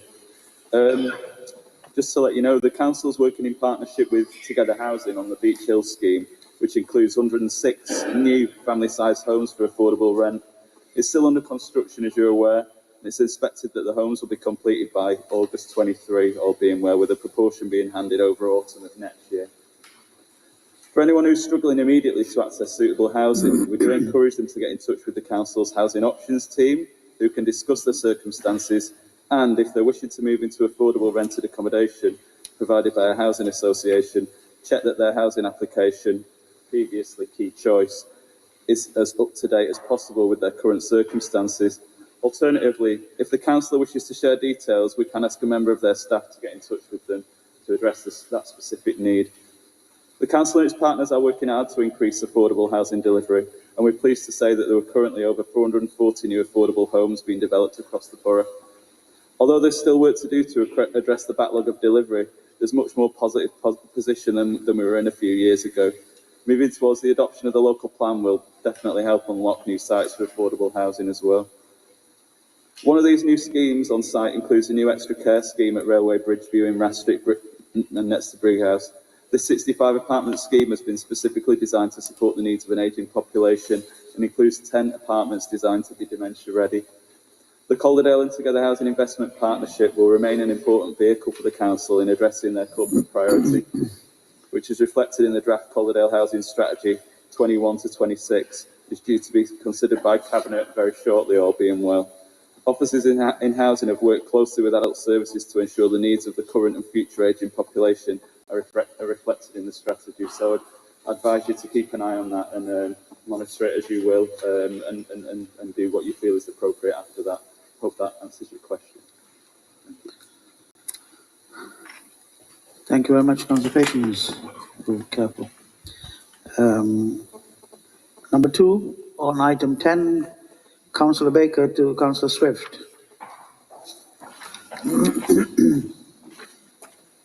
Thank you. Question to Councillor Kari Zabidi was responsible for numerous acts of terrorism.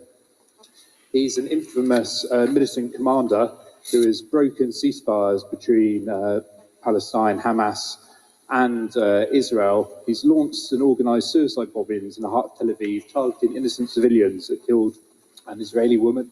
He accepted liability for this as a militant commander. On Tuesday, the 14th of September, your cabinet member responsible for community safety, who's there to look out for all of the community, attended a rally calling for his release from prison, posing in front of placards that read "Free Zakari Zabidi." Do you, as leader of the council, really support members of your cabinet attending rallies that call for terrorists to be released from jail? Councillor Swift. Thank you, Mr. Mayor. I'm not entirely sure how that question really relates to the council's rules of procedure, but I will offer the following comments on it. Firstly, that once again, Councillor Baker appears to be misrepresenting both the purpose of the rally attended by Councillor Lynn and her role in it. The facts are that Councillor Lynn took part in a broad protest regarding Palestinian prisoners in Israeli jails. There is a video on social media of Councillor Lynn's speech at the rally, which was specifically about the issue of children and young people being imprisoned by the Israelis. You may also be aware that many people who express views about the Israeli-Palestine conflict have serious concerns about whether Israeli actions in this regard are in breach of international law. I believe that Councillor Lynn should be judged on the basis of what she says and does, rather than on allegations about what others at an event may or may not have said or done, and would suggest that if Councillor Baker wanted to know what Councillor Lynn thinks on issues relating to Palestine, he talks to her directly. Councillor Baker, please. Thank you, Councillor Swift.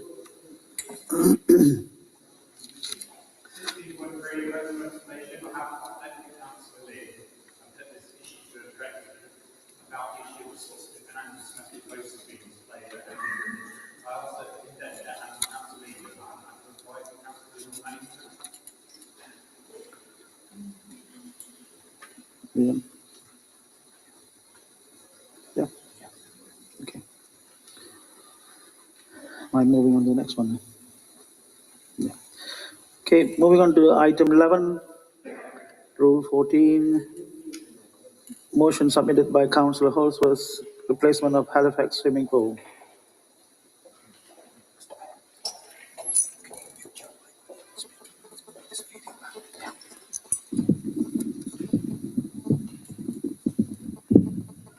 thank you, members.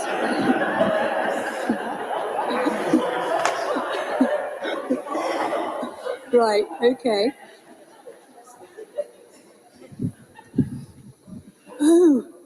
Right, thanks. Yeah. Thank you very much, Mr. Hughes. Brilliant. Oh, thank you. Yeah, I'm sorry. Technology and engineering are not my strong points. Members, you've got the motion in front of you. You've read it, so I'm not going to rehearse it.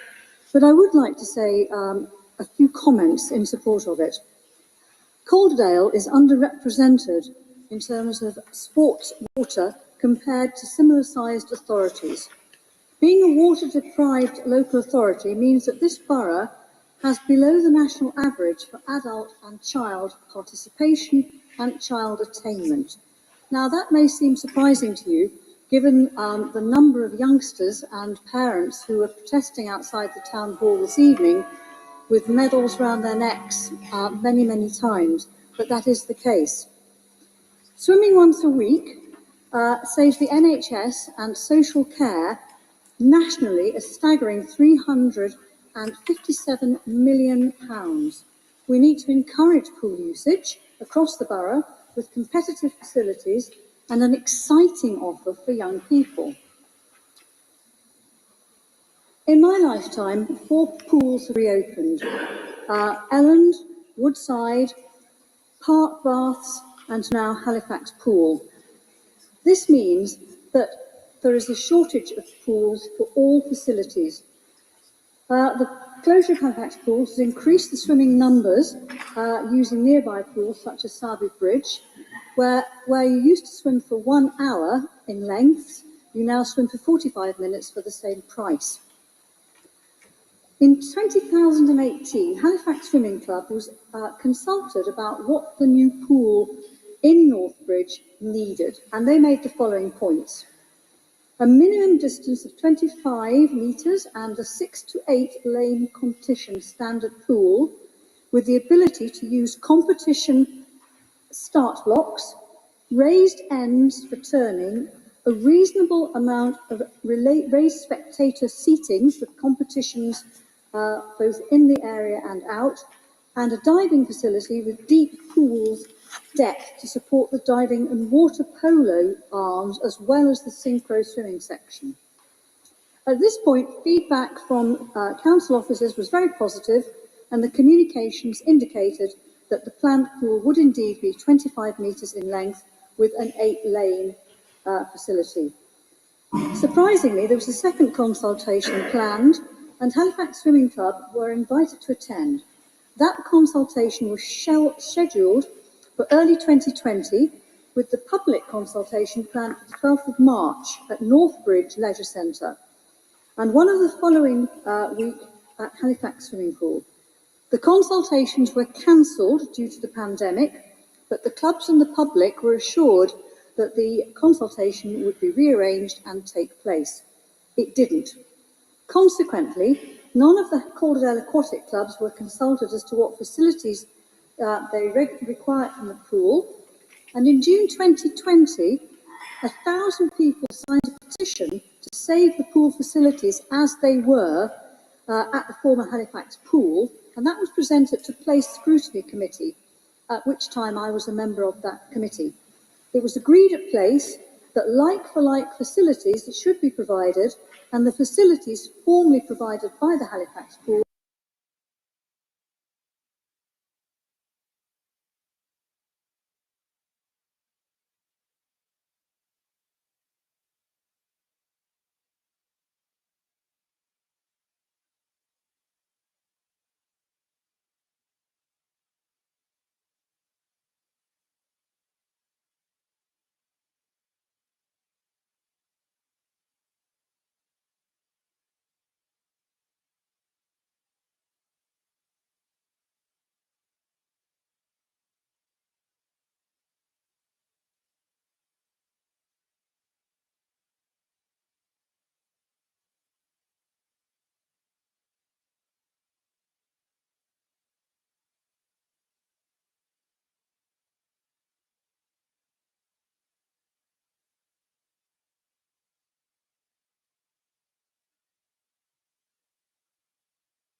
bright enough for them to practice competitive routines.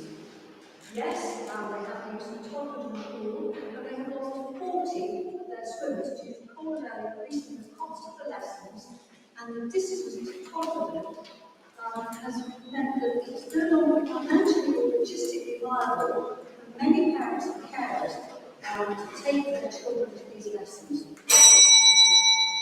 I would suggest that we should be encouraging civic pride and exciting teaching with encouragement for us to love water, a 25-metre gateway pool to attract people from the widest variety of areas physically to spend. And you wind up with Councillor.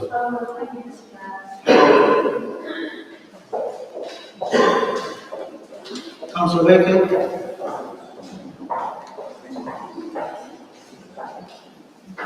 Thank you, Mr. Mayor. We saw how many people were outside earlier today. We're not talking here about Southern League sport, which is inaccessible. We're talking about young people in our borough who need a place to go out and exercise and practice their sport. Young people who have got so much to contribute to the future in terms of their own sporting achievements. So we've seen people from these clubs go on and get recognised medals and awards in sport achievement. But it's not like there's two issues. There's whether we can afford it. Can we afford just many people to pursue their swimming? That's one question. And then can we afford the extra in diving? Don't complain about the costs, because you could just do the synchro swimming even if you haven't got enough money for the deep dive. We found elsewhere money can be found, and we found £1 million in the capital budget for tackling climate change. That's great. I'm sure we'll find. It's a once in a 50-year opportunity to build facilities that are aspirational for Halifax, that speak to Halifax aspiration to be the best borough in the north for us there in Calderdale. Final point I just want to make, this isn't just about the lack of facilities for synchronised swimming or diving, there's also a lack of imagination when it comes to children's play. There's no slides, there's no water fountains, there's no nice families from North Halifax to go down there on a rainy day and have a day out. And actually, I think we'll find, for the capital cost of that, you'll get increased revenue over the years as people will come and do this. So what we're really doing, I'm going to all the business cases for this, looking at what we've done in terms of those cost analysis, in terms of the extra revenues. We're talking to them earlier, and they're saying like they're contributing £100,000 a year in terms of their costs, in terms of the people that go to swimming lessons. So I'm pretty sure we'll be able to get back the extra capital outlay in no time, the extra revenue, and the people who attract. So please listen to what the people are asking for in terms of what they want from their sporting facilities, and do that. I've seen the amendment coming here, and I don't think the amendment, it's going to really commit to that. The amendment's talking about us not being able to afford it, etc., etc. But please do try and find it time. I know times are tough, but we've heard Councillor Scully in previous meetings and Councillor Appleby saying actually, Calderdale Council has got a relatively low amount of capital foreign expenditure compared to other northern nets. And when you look at the borough, as we can afford the capital on this, if we can market it well, if we get opportunity behind the facilities, if we ensure that it's fit for purpose, and we're giving that revenue to be paid the capital outlay. Thank you, Councillor Baker. I have got an amendment on the table, and is there Councillor Jenny Lynn?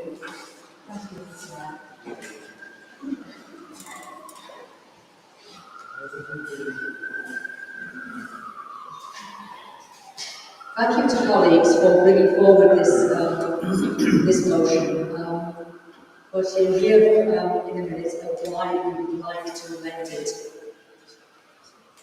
I think it's really interesting that this discussion is taking place on the very day that Swim England launched their report entitled A Decade of Decline, the Future of Swimming Pools in England. You'll recall in the first part of the meeting I was referring to a decade of decline in another context. The Swim England report points out that 40% of swimming pools in England are nearing the end of their life and calls for government investment of £1 billion to support public leisure facilities and invest in the next generation of pools. Calderdale Council has made a bid to central government's Levelling Up Fund. Perhaps opposition members and interested residents might like to add their voices to Swim England in calling for major investment from central government in these much needed facilities. facilities. The new leisure centre envisaged by this Labour Council will provide a new combined pool, leisure and sports facility at North Bridge in Halifax, which will be really accessible and inclusive, offering great new facilities for school swimming lessons, synchro swimming lessons, the Halifax Swimming Club and general swimming. The challenge, as ever, is how to make this facility financially viable, so that we will not be burdening present and future council taxpayers with borrowing costs which cannot be met from income generated by the new centre each year. If we cannot meet the borrowing costs from income, then other services will have to be reduced to make good the shortfall. And I will remind members that in the earlier part of this meeting, many of the questions concerned what people saw as shortcomings in the services which we are able to deliver. As I said then, we are doing our best, but I do not look forward to a situation where I have to make a choice between increased borrowing costs, which we cannot make from income from the centre, and what else am I going to cut from public services. I'm sorry it has not proved possible to include all the facilities sought by the St. Club, but we have done our best. And it was interesting talking to some of the protesters as I came into the town hall. I think when one has a chance to explain to them some of the issues behind this, I think people do understand. And finally, I'd like to ask members of this council and residents of Calderdale to look at our record as a Labour administration over the past few years. I mean, change is always difficult. I remember well being a relatively new councillor when a petition with nearly 9,000 signatures called on us not to close the library at Northgate. We went ahead, and as a result of our vision and our commitment, we now have a beautiful new library next to our wonderfully restored police hall and a terrific sixth form college where the old library once was. This is part of our vision for Calderdale. There's lots more that's going to be happening. We're hoping to get a really new, revamped railway station at Halifax, a new railway station at Elland. We're hoping that they're just starting doing a new bus station. There's lots going on. Please support our vision for the new Northbridge Leisure Centre. Please support this amendment. Thank you. Thank you. Is there a second for this motion? Councillor Scully. Mr. Mayor, may I second to reserve the right to speak?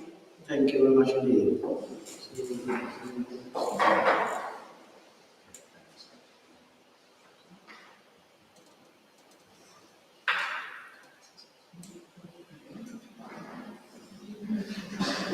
Councillor Parsons, thoughts?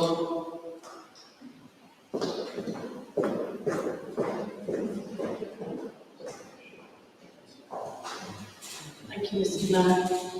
So obviously when we make these decisions on leisure policy and building new facilities, we're assessing the benefits on many levels, including the health and well-being, the number of users and participants, the age of the population, the catchment area and the demographics within that catchment area. And I understand from hearing from several clubs and lots of use these facilities that some of these principles have not been applied correctly. So we are being presented with a facility that actually is not suiting everybody's needs. Whatever happened to the local authority's agenda for sport for all? We always have to look at the cost-benefit analysis in leisure management. That is, the number of people using the facility in relation to the cost, both social, health-wise, as Councillor Holdsworth has pointed out, and the economic implications. As she said, swimming once per week actually saves 357 million to the NHS. That's a significant saving. Now I understand from this first meeting you had last week with the head coach of the Synchro Club that the figures for the synchronised swimming came onto the council scheme. They on Thursday and Saturday they attended. In addition, they also hired the pool privately on Wednesdays and Fridays. Therefore, the swimmers using the pool for the private hire days have not actually been included in the council's computer system. That is what we have been explained. So I'm witnessing lots of head nodding and shaking. Therefore, the figures when making this important decision is not actually correct. It could be a mistake, fair enough, but the figures that you're basing your decision upon are quite misleading. As I'm sure we are all can be twisted and turned for a positive and a negative justification when making important decisions. I would like our members to be aware that in this situation we're looking at figures and we're choosing not to include and make adjustments for the participants that have used the club during the private hire, which is separate to them coming through the doors. This is before we mention the ad-hoc participants. Okay? As we should always include the latter in the equation. Okay? So who are the ad-hoc participants? These are the parents that choose to use the gym or go to the classes or use the other facilities or their siblings. So they bring when they bring their children to the club. Are we including those in the cost-benefit analysis and in the final equation? According to Ms. Hughes, pre-COVID, this club had 115 members who were all under 18. And then we've got 10 over 18s in the national award-winning team. Some of these people go on to swim in the Olympics. That is significant. Thank you. Can I just finish this line, please, Mr. Mayor? It would appear that the number of swimming hours is 493 swimming hours per week. In 2019, that rounds up to 22,678 that year. Thank you, Mr. Mayor. Councillor Barnes.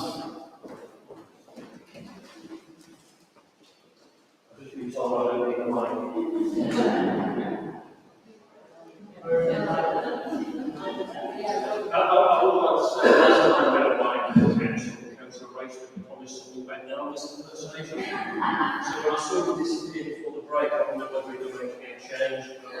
Don't really encourage that. I wasn't intending to speak, but I just wanted to put something on record. This is an email from the Swing Club sent to me. Many thanks for following up. We had a very constructive meeting with Calderdale Leisure last Friday.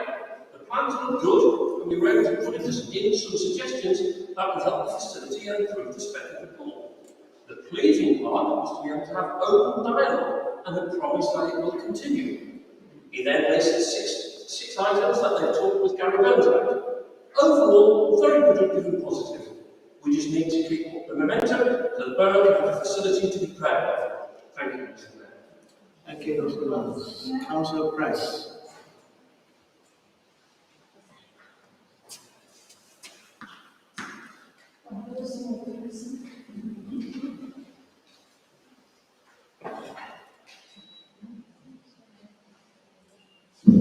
Okay, can you hear me?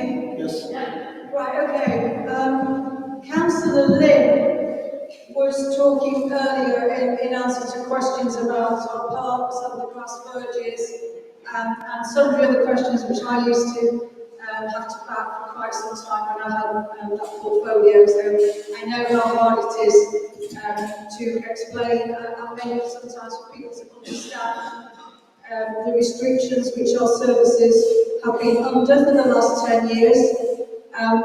As Councillor Lynn quite rightly said, and she's very passionate about it, we have been subject for a very long time to massive cuts in central government funding.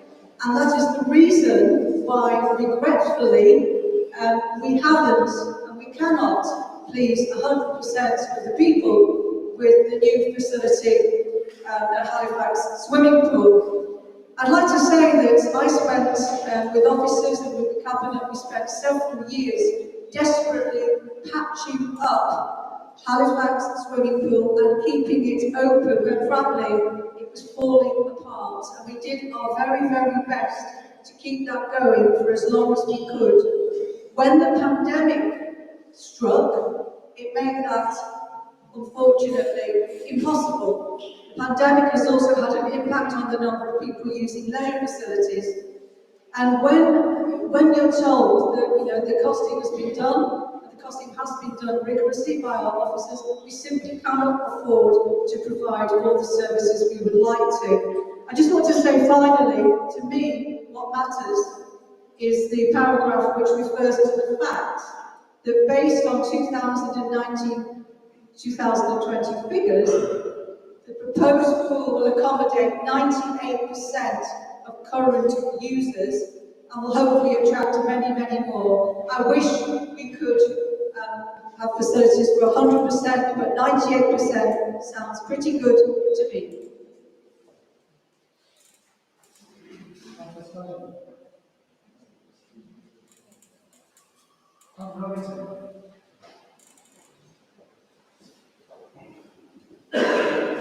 Yes, thank you, Mr. Mayor. I ask you, do not put this on the government, don't put it on the Conservative group. This is the council's decision, it's your decision, and you must take ownership for your actions, your administration, for Pete's sake. The council can meet the capital cost. I ask you, how many times were you required to vote on additional funding for Peace Hall? I ask you, how many times do you have to vote for more funding for Northgate House via prudential borrowing? We have the means, all we need to do is have the ambition to seize it. And I also ask, for the start of were any of these projects viable at the time? And I also take issue with the council's approach. The approach should be how do we proactively increase users of the swimming pool. And the final aspect for me is where is Calderdale's ambition? I am not satisfied with the budget paddling pool. We have an opportunity for a regional swimming club. Let's seize it. Thank you.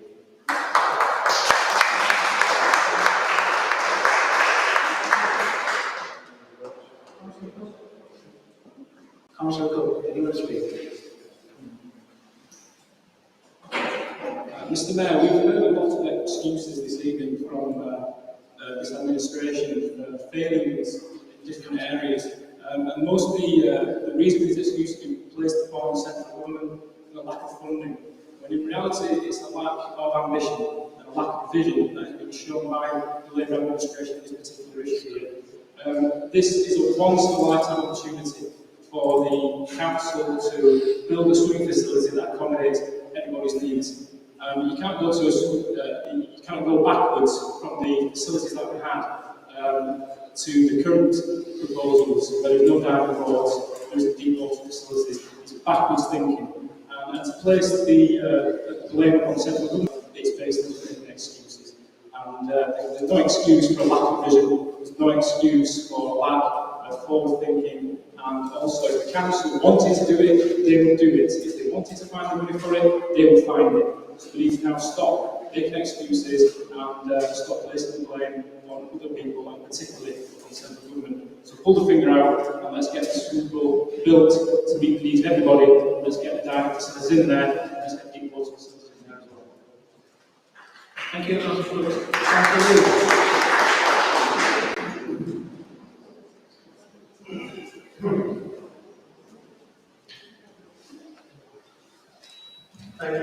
Thank you, Mr. Mayor.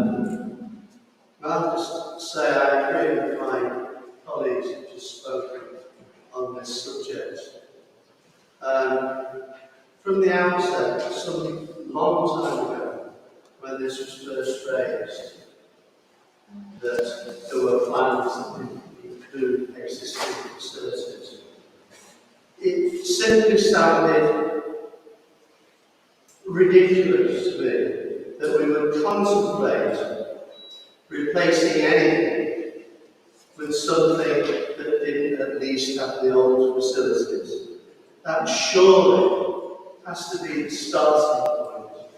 It's not even a great ambition. I totally agree we should have it. But it's not much. You know, if you've got 98%, why spoil something for the other 2%? We believe in minority groups. We believe that people should have access to sporting facilities. Why on earth did we proceed with the plan and did not at least have what we had at the old pool? So it just sounds counterintuitive, and I think that it is. And Councillor Roberts mentioned some other aspects. We've been a council where we've been asked to bail out. Let us just consider Northgate House in the last 18 months. I'm not going to talk about the Princess Buildings or the Peace Hall. I'm just talking about Northgate House. It started at something like 6.5 million. Then we were asked for another 3 million. 3 months later, we were asked for another 2 million. And recently, there's some more millions that are required. This is due to mismanagement of projects, and that's been raised on countless occasions that accusations have been levelled at this council. They run away with money. And now we're here that the £2 million, it's not worth catering for the other 2%, then go somewhere else. And I think that's absolutely wrong. We've always found the money, and on this occasion, I think we should find the money, do a proper job, and let the youth of our borough have the best facilities, not something that's second best. Thank you. Thank you, Councillor Lee.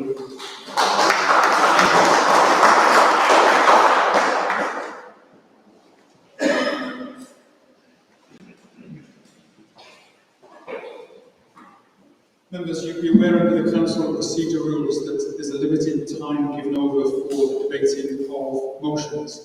It was mentioned at the Mayor's briefing earlier today that sticking strictly to that time limit provides no time for those who need to respond to the debate to do so. So we're at a point in this debate where there is time left under the 40-minute rule for the mover of the original motion, the mover of the amendment, and the leader to reply. But it is the gift of Councillor Lynn as the mover of this amendment, if further debate from any others is curtailed, allowing for those people to respond and the vote taken, or for the matter to be held over and continue to be debated and held over to the next meeting.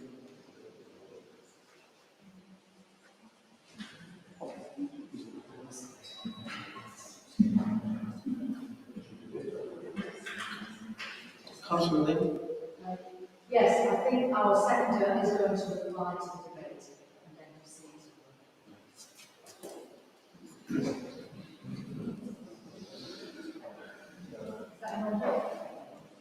It wasn't quite what was proposed earlier. There's a desire that the response to the debate is allowed for, so that for yourself, the mover of the original motion, which was Councillor Holsworth, has an opportunity to respond, as does the leader. Now, that can happen under the time that's available for this motion to be debated. If you agree, Councillor Lynn, that the matter, as far as any other contribution is concerned, stops, allowing for those people to respond. I think it's a yes, Councillor. Yes. Councillor Holsworth.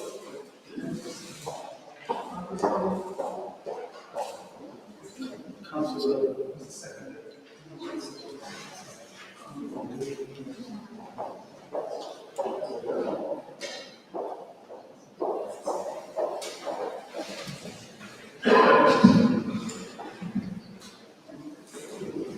Apologies, Mr. Mayor, I wasn't trying to say it.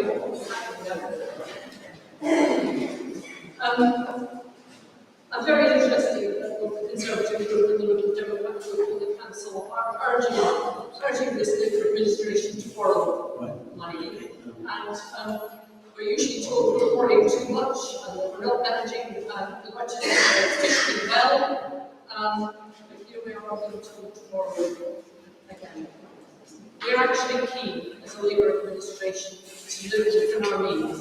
That doesn't mean we can't match that with an ambition for the borough. And it's not just a pool and a leisure centre for Halifax, it's for the whole borough. I just wanted to make some remarks in conclusion in terms of the debate. The first thing to say is to remind you what Councillor Lynn said right at the beginning.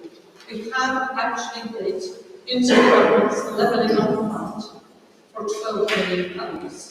Now clearly, we don't know what the outcome of that bid will be. We don't know how much of that 12 million we might get. But clearly there are further discussions to be had. And this issue will have to, of course, come back to both Government and Council in relation to the capital. Just say something about the question of capital. There is not external monies to be had for this particular project. It's on the council taxpayers of Calderdale across the borough, not just Halifax, but across the borough. If we are going to borrow 24 million, and that's the amount is estimated at today, we'll see what happens with construction inflation in the next few months.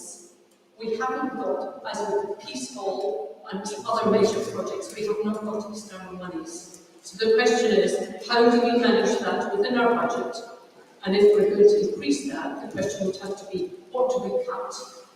What do we choose to subsidise? Because let's face it, folks, swimming pools do not make money. Gyms and leisure centres make money, but swimming pools do not. So the question is, what level of subsidy would we wish to have? These are really difficult decisions, and sometimes I do actually wish that I was in opposition, because you can afford to throw these ideas out, but actually with the power that we have comes a responsibility to make our budget balance. The question of sport for all was mentioned. Sport for all is by and large a revenue stream. There is very, very little capital within that budget. We have indeed looked at that, and we're also looking at the swimming organisations to see if we can get money from there. I'd like to just say, in conclusion, that anybody would think that investing £24 million in a new combined pool and leisure centre was a bad news story. Actually, it's a fantastic news story. Many councils around the country are closing their pools, and we are investing in a fantastic facility that is actually going to take us into the future. I would love to have everything. I would love to have deep diving, I would love to have water polo, I would love to have all kinds of things in that building. But we are realistic about actually what the people of Calderdale, and it's not just us, it's our children and our grandchildren going forward, of how we manage the revenue consequences of that borrowing. Thank you, Mr. Mayor. Thank you very much, Councillor Scully. Councillor Holsworth.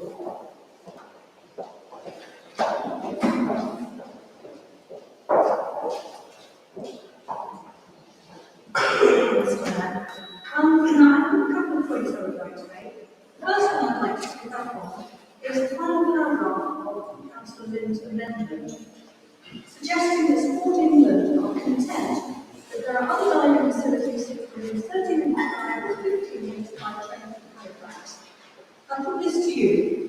If you think that parents and carers are going to be able to find the additional time to get youngsters to early morning training sessions prior to school, and late evening training sessions after school, and it's not going to turn the sport into an elite sport, because parents without cars are going to have real problems with public transport getting to Leeds and Bradford.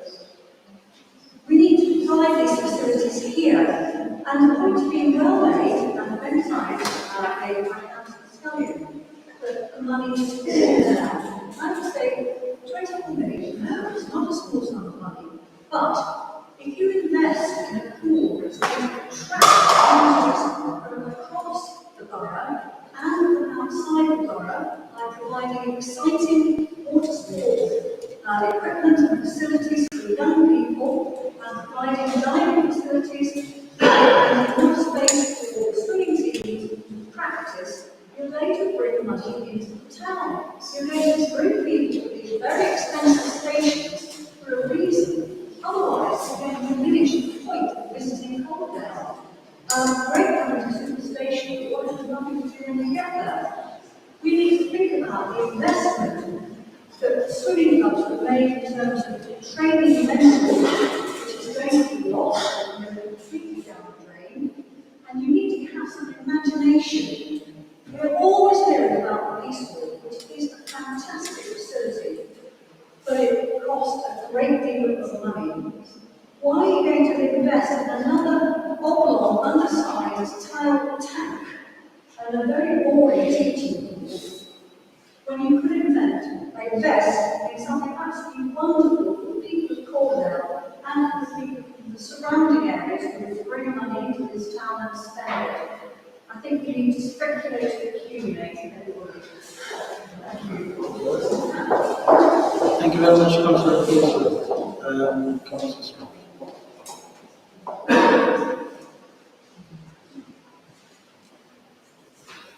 Thank you. I didn't intend to reply to Councillor Scully in a couple of points. I do just want to make 1 or 2 points. Taking the last one first, it's okay for Councillor Holdsworth to say we should speculate and accumulate. You can be speculating on the future council taxpayers' money. I think there needs to be something a little bit more robust in terms of business plan before we simply take that leap of faith. And again, we would think to listen to this debate that there have been no work done by officers on looking at alternative uses, on looking at what the likely take would be. Of course, that work has gone on. And the concern is that many of these different uses that have been talked about will not generate enough income to cover the capital and running costs. So that is where we are at the moment. The second point I make is, in one sense, this motion in terms of the actual process of decisions really is not that significant, because there will clearly be a number of points in the future where this council will need to take decisions on releasing the capital for this scheme. So there will be further discussion, and when we know that, between then and then, also what the outcome of this and where it is in terms of the cost of finances. The other point I'll make, again, in terms of why it is particularly sensible to improve this is that the business case report as it stands now and uses depends on the uses of leisure facilities that we can see prior to COVID as the basis. Clearly, post-COVID, they are massively lower, so there are already real challenges in being sure that this business plan will step up. I do think those are all factors that members need to remember when they're looking at this in the future. Thank you. Thank you very much, Councillor Swift. Okay, members, I think we've heard enough. I'm now going to go to vote.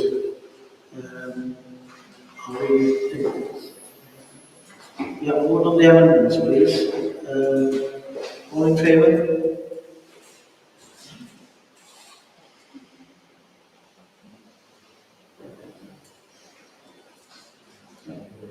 Anybody against?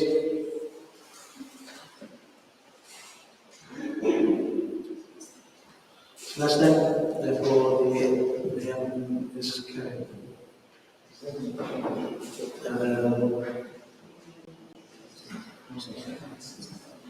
Okay, can I have a vote on the substantive motion, please? Go straight to the vote.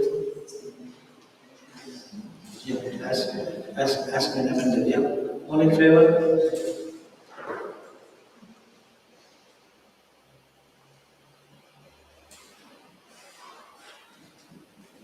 Anybody against? So that's that vote's carried. Thank you very much. Okay, moving on to item motion B, building a local and national strategy for zero carbon. Councillor Patient.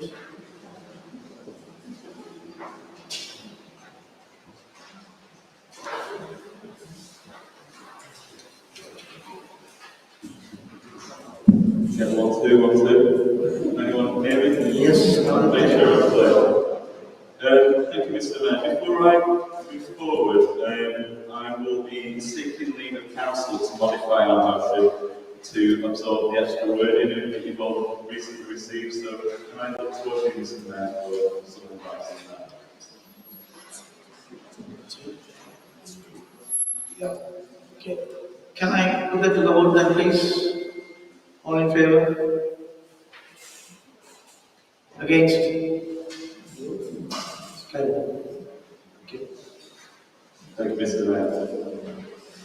So, which one are you? Are you the climate change is fake? Do you use virtue signalling type? Maybe you're the yes it is, warming, but a gradual natural cycle repeat throughout history kind of person. Maybe the believer optimist.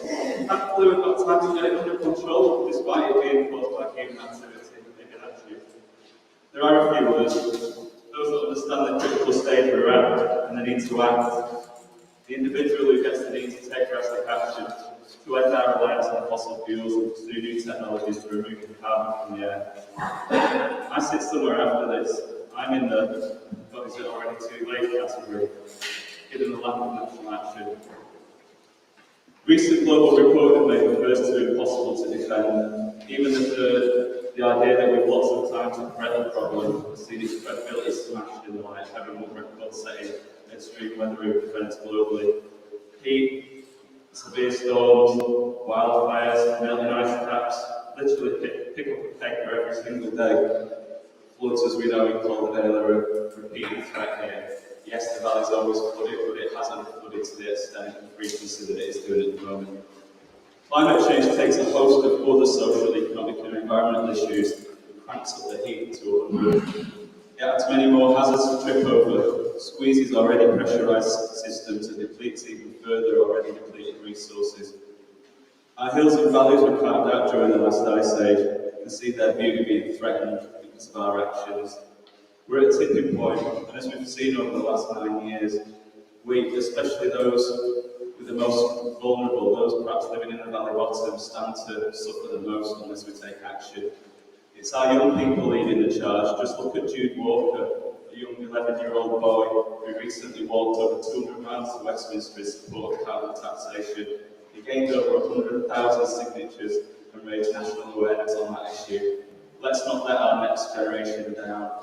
These are the inspiration and the people that we're leaving behind.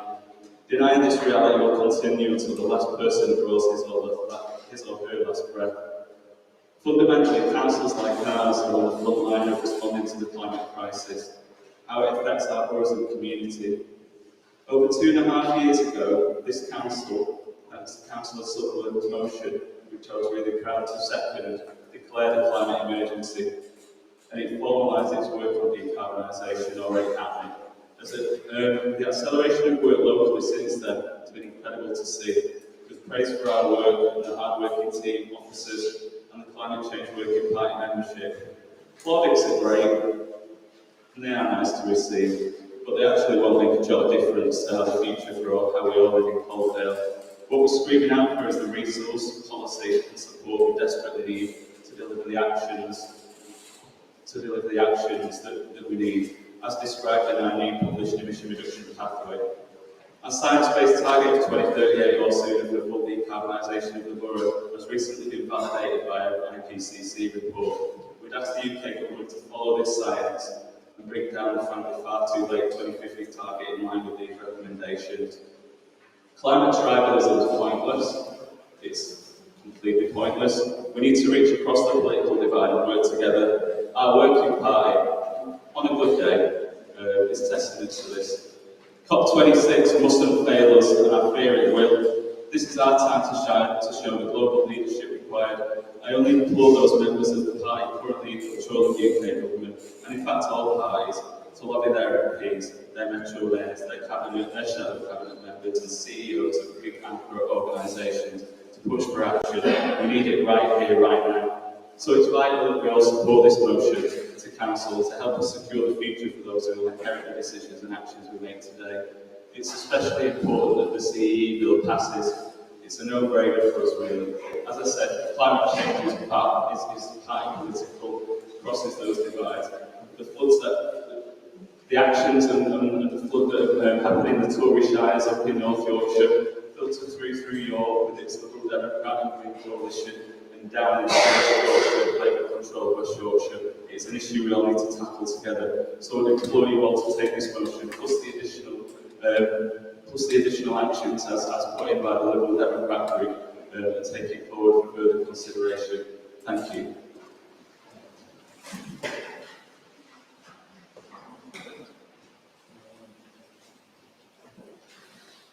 Members, I need a second for this proposal. Thank you.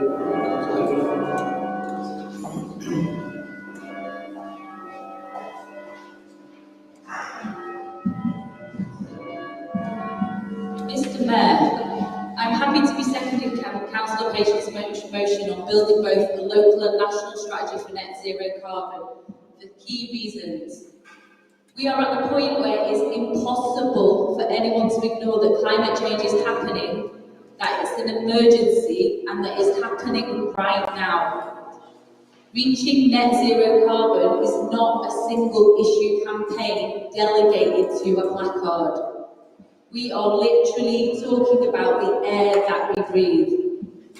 The temperature of the planet has already raised. Further increases in the global temperature will start to see world crops fail. We're not talking about exotic crops found in far-flung places. We're talking about wheat.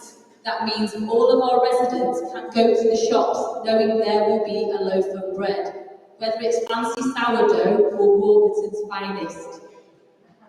We need leadership from the government and from our local MPs showing their support for the climate and ecological bill, because this provides both the ambition and pace that we need to get the change needed.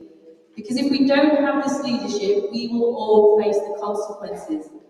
And while some people might be able to afford to adapt or mitigate, those people who are only just about managing will not.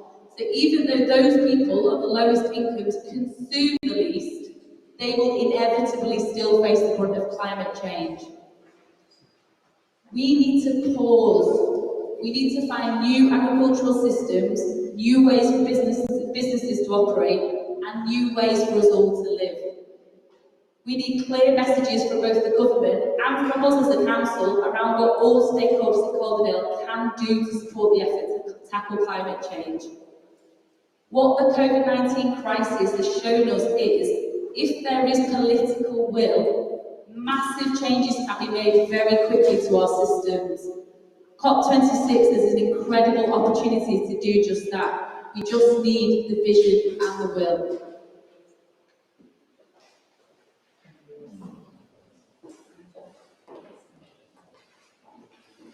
We've got an amendment on the table, and I'm calling Councillor Cook to speak on it.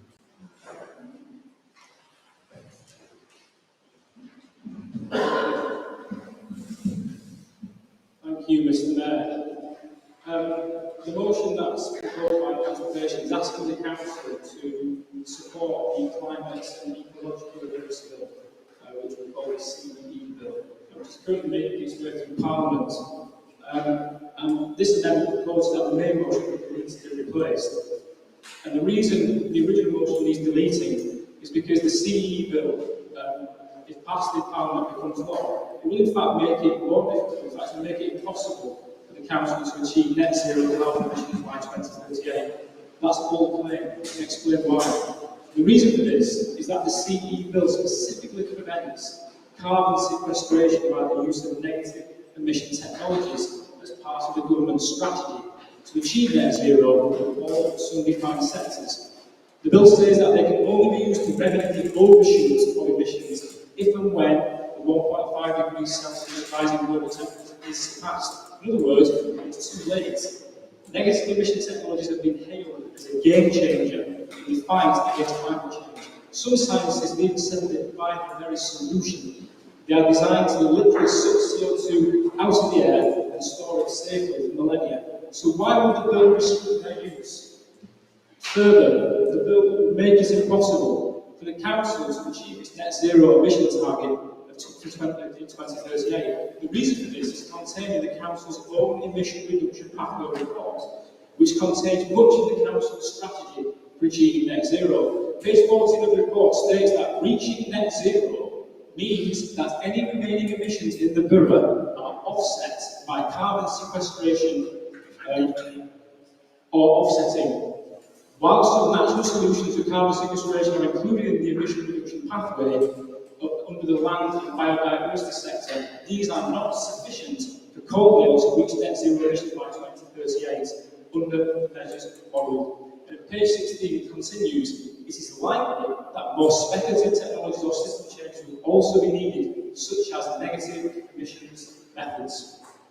So the Council's own report on achieving net zero states that it will be impossible for the Council to do this by 2038, if at all, without the use of negative emissions technologies. Yet the CE bill proposes a restriction upon those. So as Councillor Patience has said, fully in favour of fighting against climate change, the question, as always, is how do we achieve that? And the CE bill is not the right way. The main problem with that bill is its main drive is about changing people's behaviour and lifestyle through big government, increased control and more centralised power. It's about using the power of government through executive action to enforce changes to the way people live their life. It's about more government interference in people's lives in order to achieve a particular end. In effect, it's making individuals and families a means to an end. It risks trampling on people's liberties. If people decide to go meeting meat to fight climate change, it must be their own choice, not because of some government mandate or that started as an idea in some elected people's assembly. So if you look into the details of the bill, you'll see a lot of things in there that are quite unnerving. The bill makes reference to the use of financial penalties, restriction of free trade, compensation for people who lose their jobs in certain industries, presumably when these industries are shut down. So in true Extinction Rebellion style, nothing is off the menu, and that means a restriction of liberties of a lot of people. So by placing the CE bill as the centrepiece of this motion, the Council is showing that it is willing to defer to central government responsibility for CO2 emission reduction across the borough, rather than getting it done itself. The Council recently drew public and media attention to the fact that it had achieved a historic milestone by reducing carbon emissions across the borough by 40%. However, when I challenged this in scrutiny and asked on what basis they were able to make this claim, I was told that this milestone was largely due to the work by central government on decarbonising the energy sector. I was also told the Council couldn't actually provide any of their own figures, but were reliant on them being provided, yes, by central government. So now the Council wants to criticise the government and say it is moving fast enough on climate change, when it's been riding on its coattails for a number of years and owes its historic 40% reduction to central government. So it's really an admission by the Council that their own plans to reach net zero aren't sufficient. In fact, we're a little bit of a mess. No distinction is made between the reduction of the Council's own carbon emissions as an organisation and the reduction of the emissions of the borough as a whole. Thank you very much, Councillor.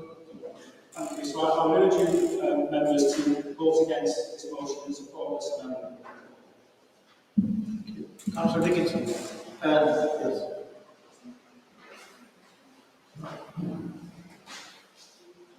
Thank you, Mr. Mayor.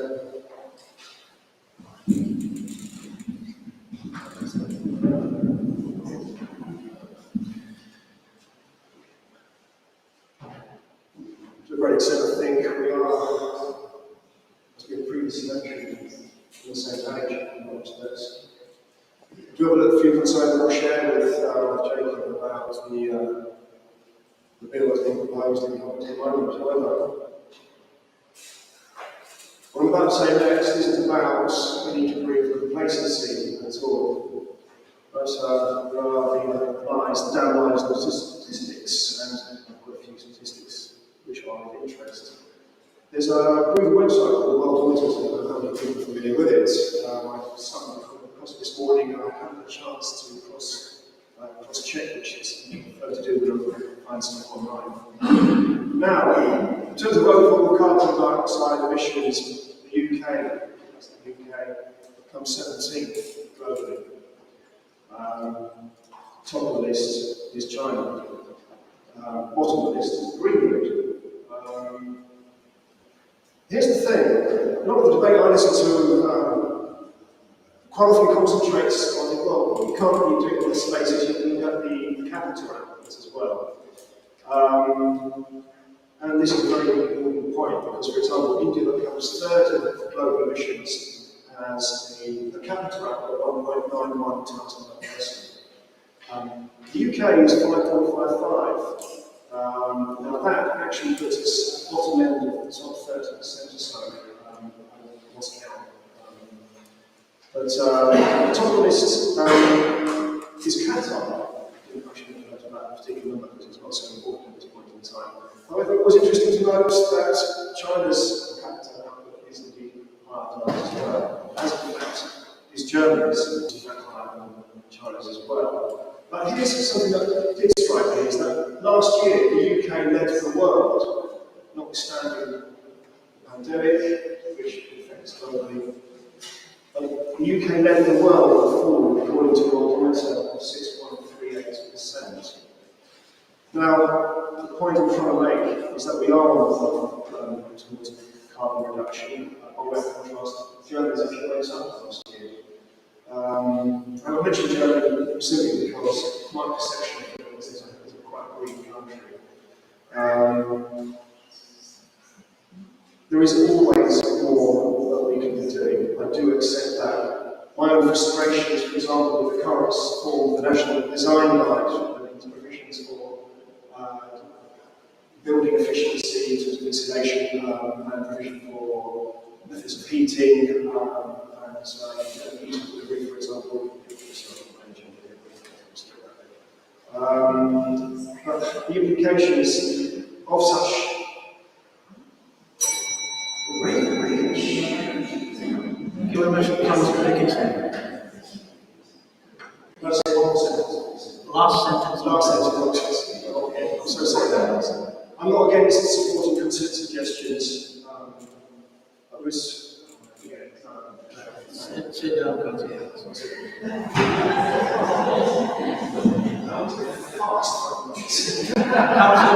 Councillor Maker.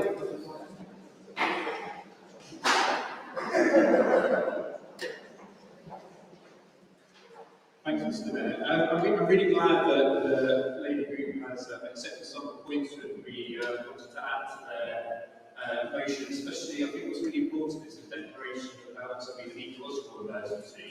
We know that this isn't just about climate change and changing temperatures, it's also about loss of species, loss of biodiversity. This is particularly crucial to something like Calderdale, where we're relying on that for our sustainable tourism. If people want to come and visit, because we have biodiversity and we have interest in the countryside, and we're losing that biodiversity here in Calderdale. So we need to recognise the benefits of the blue economy and having a thriving biodiversity and ecology in Calderdale now. So it's really important that we also declare climate emergency. The other point about how we tackle climate change, we often have ideas, but those ideas, it's to get those ideas into practice and make them change, which is where we all struggle. And I've welcomed some of the points Councillor Cook's made, some of the suggestions I agree with, the things that could be done, but we also need to think about the mechanisms of how we go about engaging our communities to bring people with us. And that's why we wanted to talk about each audience community engaging in a process of drawing up our own climate action plans, because this isn't just about what we as government does, it's what business does, it's about what the third sector does, it's around what private householders do. So we need to have some method and democratic process where we engage people in that and bring people with us. So it isn't just us saying, this is what we think should happen, and then pointing the finger at each other when things don't happen. It's literally engage the whole community in ways we can do it. So that's what we're trying to suggest with that. And unfortunately, that's one reason we can't support the amendment, because the aspect of the amendment that says delete all, delete those two suggestions, delete us declaring that ecological emergency, delete the idea and the commitment to engage towards communities with that. So, I mean, if Councillor Cook was happy to change this amendment and add that into it, then we might be able to, we could have an amendment and think about that. But we did circulate our amendment in before the council meeting, so it was disappointing for those aspects when included in that the Conservative amendment. But I don't want to get into it like, Labour is concerned about it then, because on this issue of climate change, it is more important that we work together on this. And I know Councillor Patience will be speaking about this and our disagreements, but I've said on this topic of climate change is more important than anything. We do need to be working together and thinking of some practical solutions. So I hope what really comes out of tonight is not who wins or whether the amendment wins, but actually renewed commitment that all of us as councillors work in our communities is what we can practically achieve to tackle climate change. Councillor Dacre.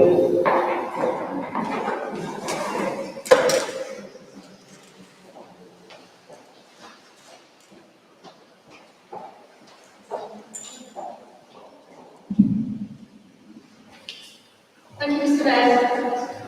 I cannot support this amendment for many reasons.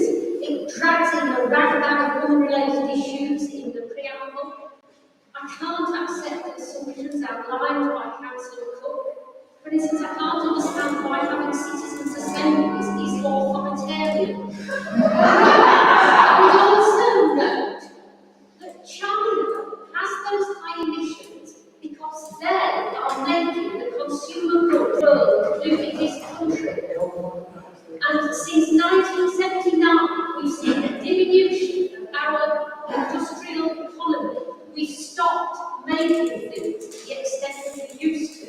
So it is wholly wrong for us to sit here smugly saying we have low emissions when we have simply exported them elsewhere in the world. Freedom is prayed in aid by Councillor Cook. I would say freedom to be flooded, to die in your cellar when the floodwaters rush in, freedom to see your house destroyed in a wildfire. These are not freedoms worth having. What we need is leadership, not just from our government, but from all governments. And we need a legislative framework to enable us in this country to tackle this emergency. And so I ask you all to vote against this amendment.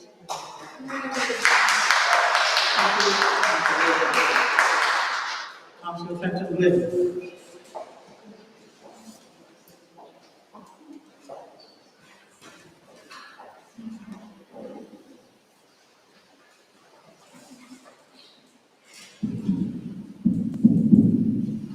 I mean, I'm going to struggle to follow Sylvia. I think I wasn't going to speak on this, and then I heard Councillor Cook's speech. I was going to find it very difficult because I was just basically confused by some of his conclusions. He doesn't think we're giving enough credit to government for what they've done to solve climate change. And yet, he doesn't want us to rely on government to solve climate change. I mean, confusion in the highest order. It was nice and fitting of Councillor Dickinson to quote Benjamin Disraeli, talking about lies, standardised statistics, when talking about the misuse of statistics, before then going on to misuse statistics. Of course, countries which produce more manufacturing and revenue to look at our economy since the late 70s, early 80s, I can't remember who was in charge there, for why the British manufacturing rate has gone down. Of course they produce more emissions, because they produce the consumer goods we use. You think of Germany as a green country? Yes, they are a relatively green country, but they also produce a hell of a lot of things that we use. Well, there's a key thing that we have the opportunity to do. COP is an opportunity to lead the world, for countries to stand up and say they're doing their bit. At the start of the Obama administration, the Indian president said to Prime Minister said to Obama, "You can't expect us to have the same emissions targets as you. Half of our country don't have electricity." But actually, when Obama stepped up, India and China signed those agreements. When you don't have low emissions, when you have Trump, when you have Johnson, you don't have people stepping up like Bolsonaro, burning down rainforests in order to produce capital. And we can talk about technology that grabs carbon out of the air, but actually ecology is a piece of grabbing carbon out of the air as well. You know what the most effective carbon grabbing thing known to man is? be true. Let's come more of them. I'm so proud to have known Gonga, who dedicated her life to planting trees along the Calder Valley. I'm so proud that the women in the middle of the two mountains for charity building slowly flow, who do active, practical things to fight climate change and to stop flooding in our community. We live climate change. We've got a legal response to it, because it's my community that gets flooded. Thank you very much, Councillor Hutchinson.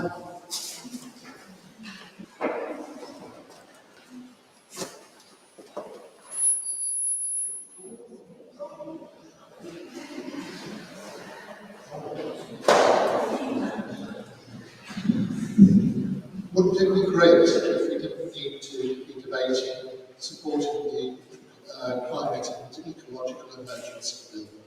But we do, because of the lack of action at the top of government. The government's flagship ecology bill, which was put forward in 2018, is now deferred following the Lord's report stage. It was intended to be enacted before COP26.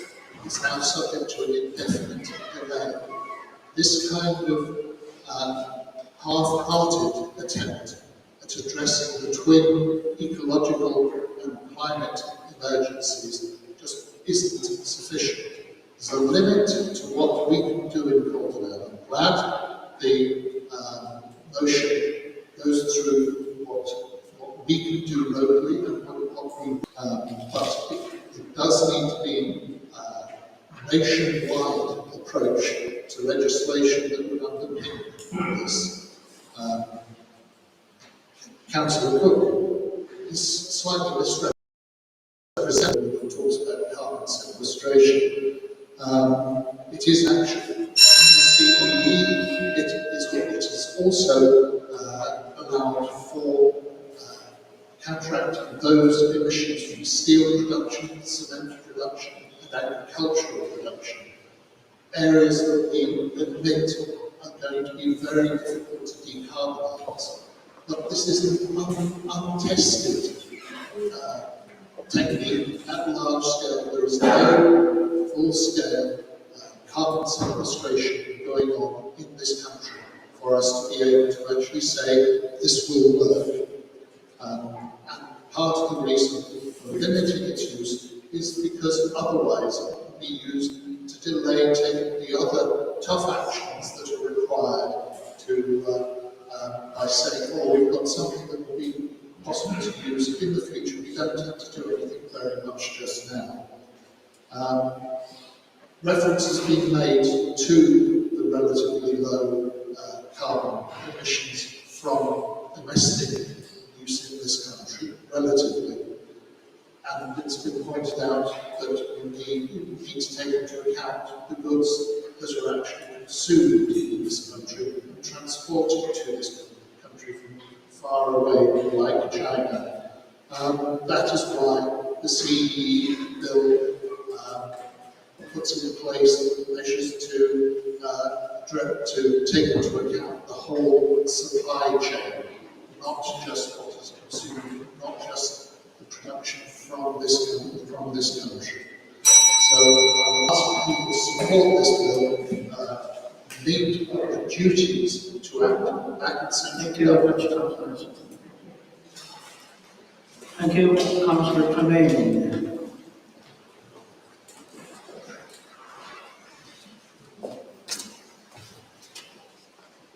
Thank you. I'd like to speak as well on many of the points that have been made very well by others this evening.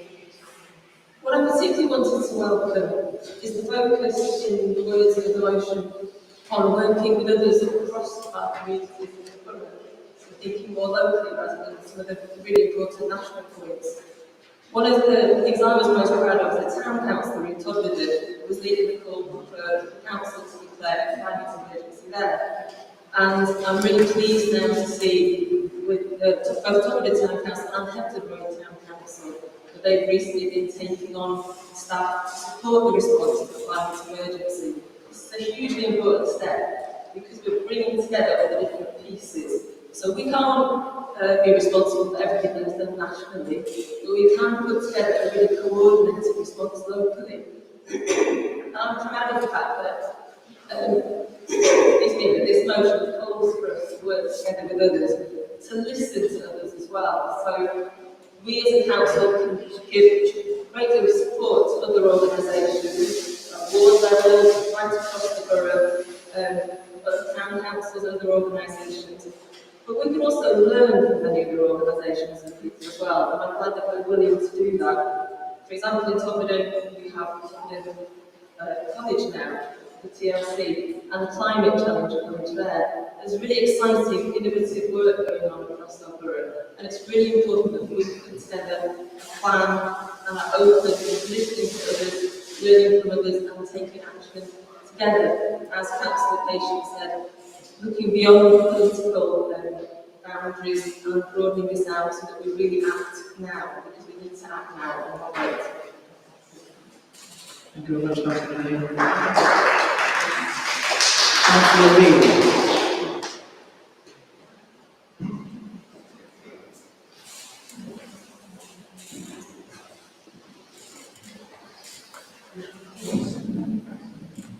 Thank you, Mr. Mayor. May I say from the start that I'm a member of Council Patience Climate Change Group, an enthusiastic member, and that years ago I was one of the founder members of this forum, which was the Calderdale Future Energies Group. I say that because I want to reduce emissions. I feel quite the passion for doing it, but there's a way that this must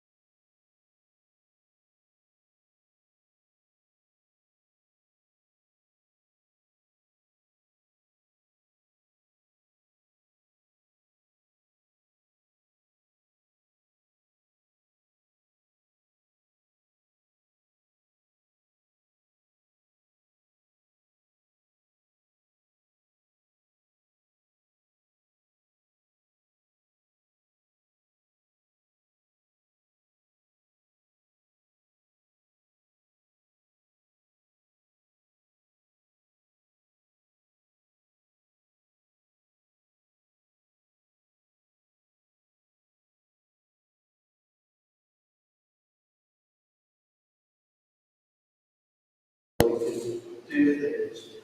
And it was also mentioned that the 40% reduction has indeed been due to national initiatives that's led to those reductions. There's all sorts of things in the pipeline, like the banning of the hybrids and the diesel and petrol vehicles. Those moves by government reduce emissions in a huge way.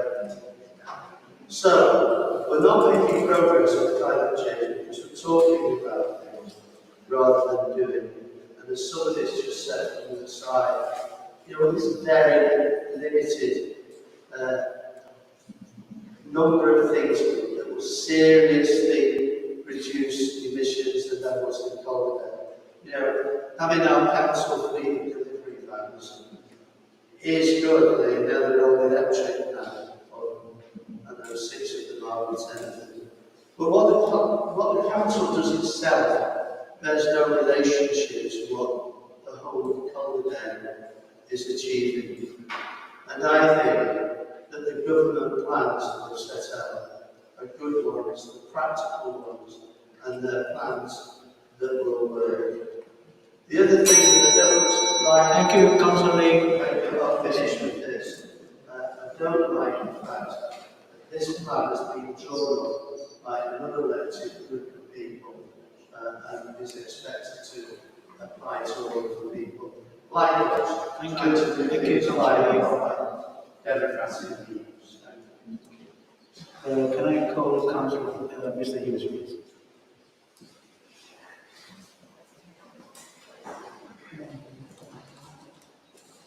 Members were once again, I mentioned it earlier, where I think two choices to the meeting. One is to allow the debate to continue. I'd like to intervene at the time and allow for this motion. There is no summing up. Councillor Cook, it's a matter for you to decide then as to whether you hold over the motion to continue debate next time or have it taken straight to the vote. Or if the meeting wishes to allow for Councillors Patient, Cook and Swift to sum up, then all other contributions from other members do not take place now.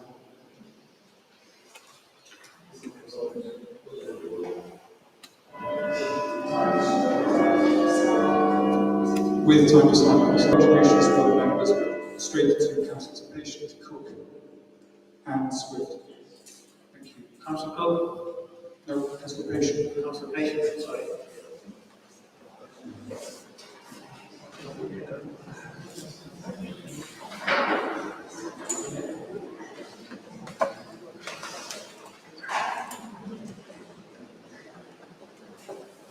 Thank you. Thank you, Mr. Mayor. Put that down. Yes, so we've had a wild debate. My daughter, Cleo, 15, said to me the other day, so you've got the easy portfolio, haven't you, Dad? You know, everyone's interested in climate change, aren't they? Everyone wants to solve that. Yeah, I sort of shrugged at her when she said that one and said, yeah, you think so. So, very interesting debate tonight. It's 44 electric vehicles, Councillor Lee, that we've got, not 9 or 10, just for clarity.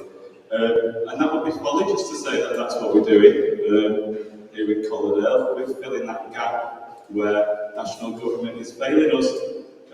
Every single government on the planet are failing there, what they should be doing in terms of the Paris Climate Accords. That's a fact. Everyone understands that the 2050 target is light years away and isn't fit for purpose for us.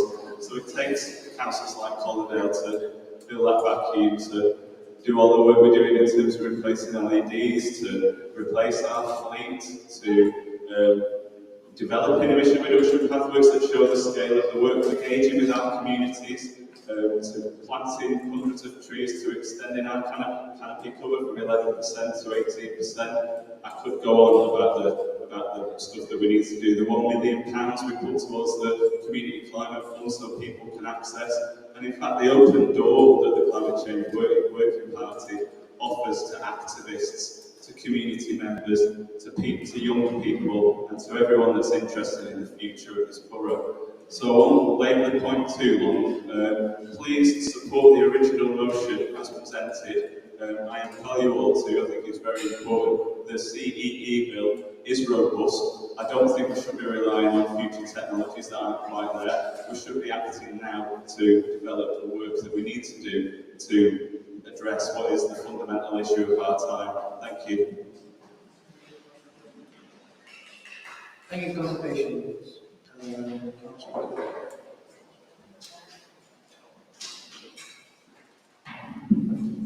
think it's very unfair of Councillor Patient and quite typical of the left to portray anyone who disagrees with this bill going through Parliament as a climate change denier or someone who doesn't believe in climate change. It's absolute nonsense.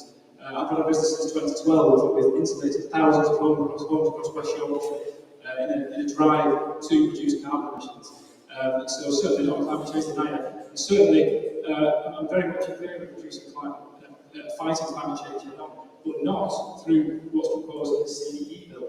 And there will come a point, there'll be a tipping point, when people will be asking for the government to take more control of people's lives, to force them in a certain direction. And there'll come a point where we have to stand up and say, no, we're not going to do that. We believe that climate change is real, and we must fight it. However, the solutions will come from the private sector, as with the current COVID pandemic. When the vaccine came from private companies, not from government. So the solution to climate change will come from the private sector. It will come from the voluntary actions of individuals who say, I'm going to make a change in my family, not because the government has told me to, but because I believe in climate change and I believe in reducing carbon emissions. We do not need the government to tell us that. We don't need the executive to tell us that. It is the decisions that we will make as individuals. So I would ask you to support the amendment. Thank you.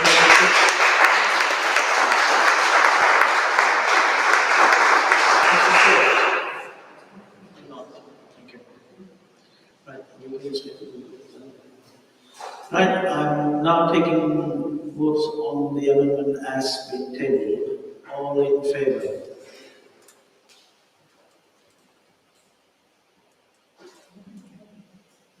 Okay, all against?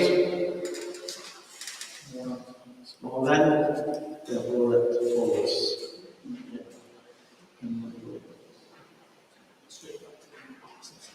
Yeah. Okay, back to substantive motion then, please. And all in favour?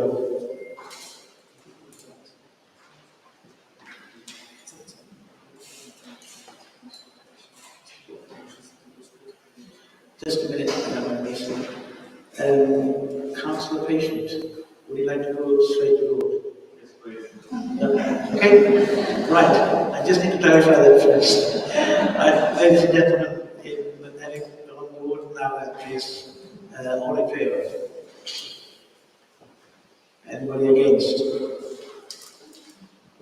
Less than, thank you, it's carried. Thank you. Right.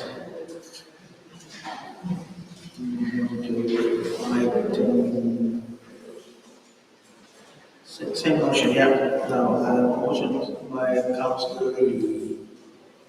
And let Calderdale Council looking again.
Councillor Lee, do you have a proposal for the discussion?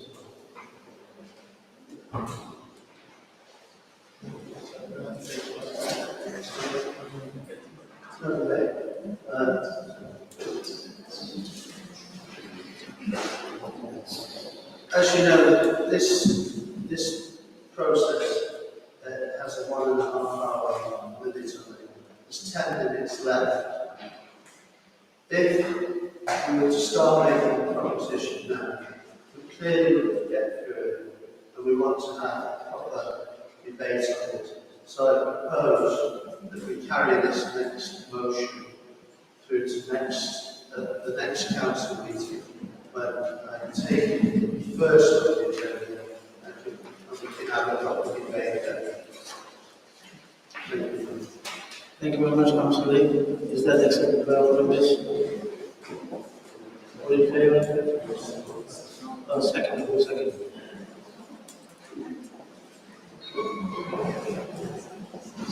Thank you, Mr. Mayor. I would like to take my last for this proposal. Thank you very much, Councillor Baines. Right, the motion is being carried over to the next council meeting. Sorry, Yes. can I just check? So, can I just check on point procedure that requires the vote of the council? I mean, I understand the point, I think it's better, but I do think it's important to recognise that the Labour strongly opposes this motion. It's like, I object very strongly to the wording of it, which implies that our staff will not be able to do this. Thank you.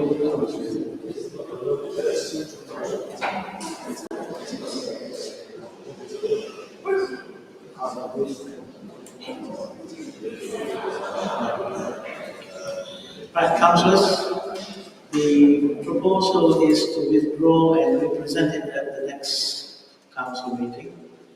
Councillor Swift has no objection to that.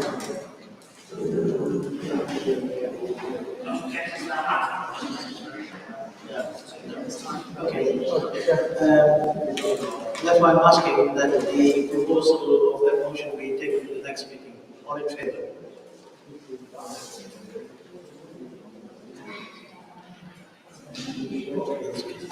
Yeah, that's carried. Thank you very much. Anybody against?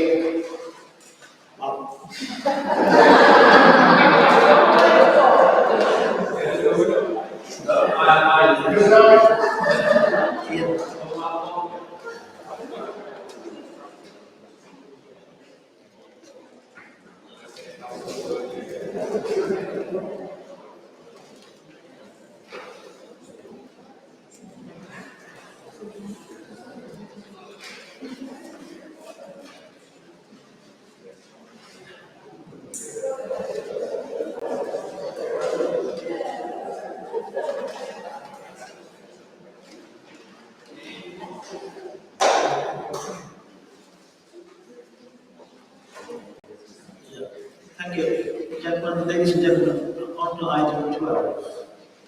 Comments on the work of school board panels and committees and questions about notice from chairs.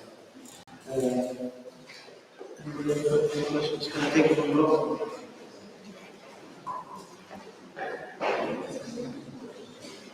Anybody who's got any questions? No? If not, thank you very much, and we will I attend to this evening's meeting and save you the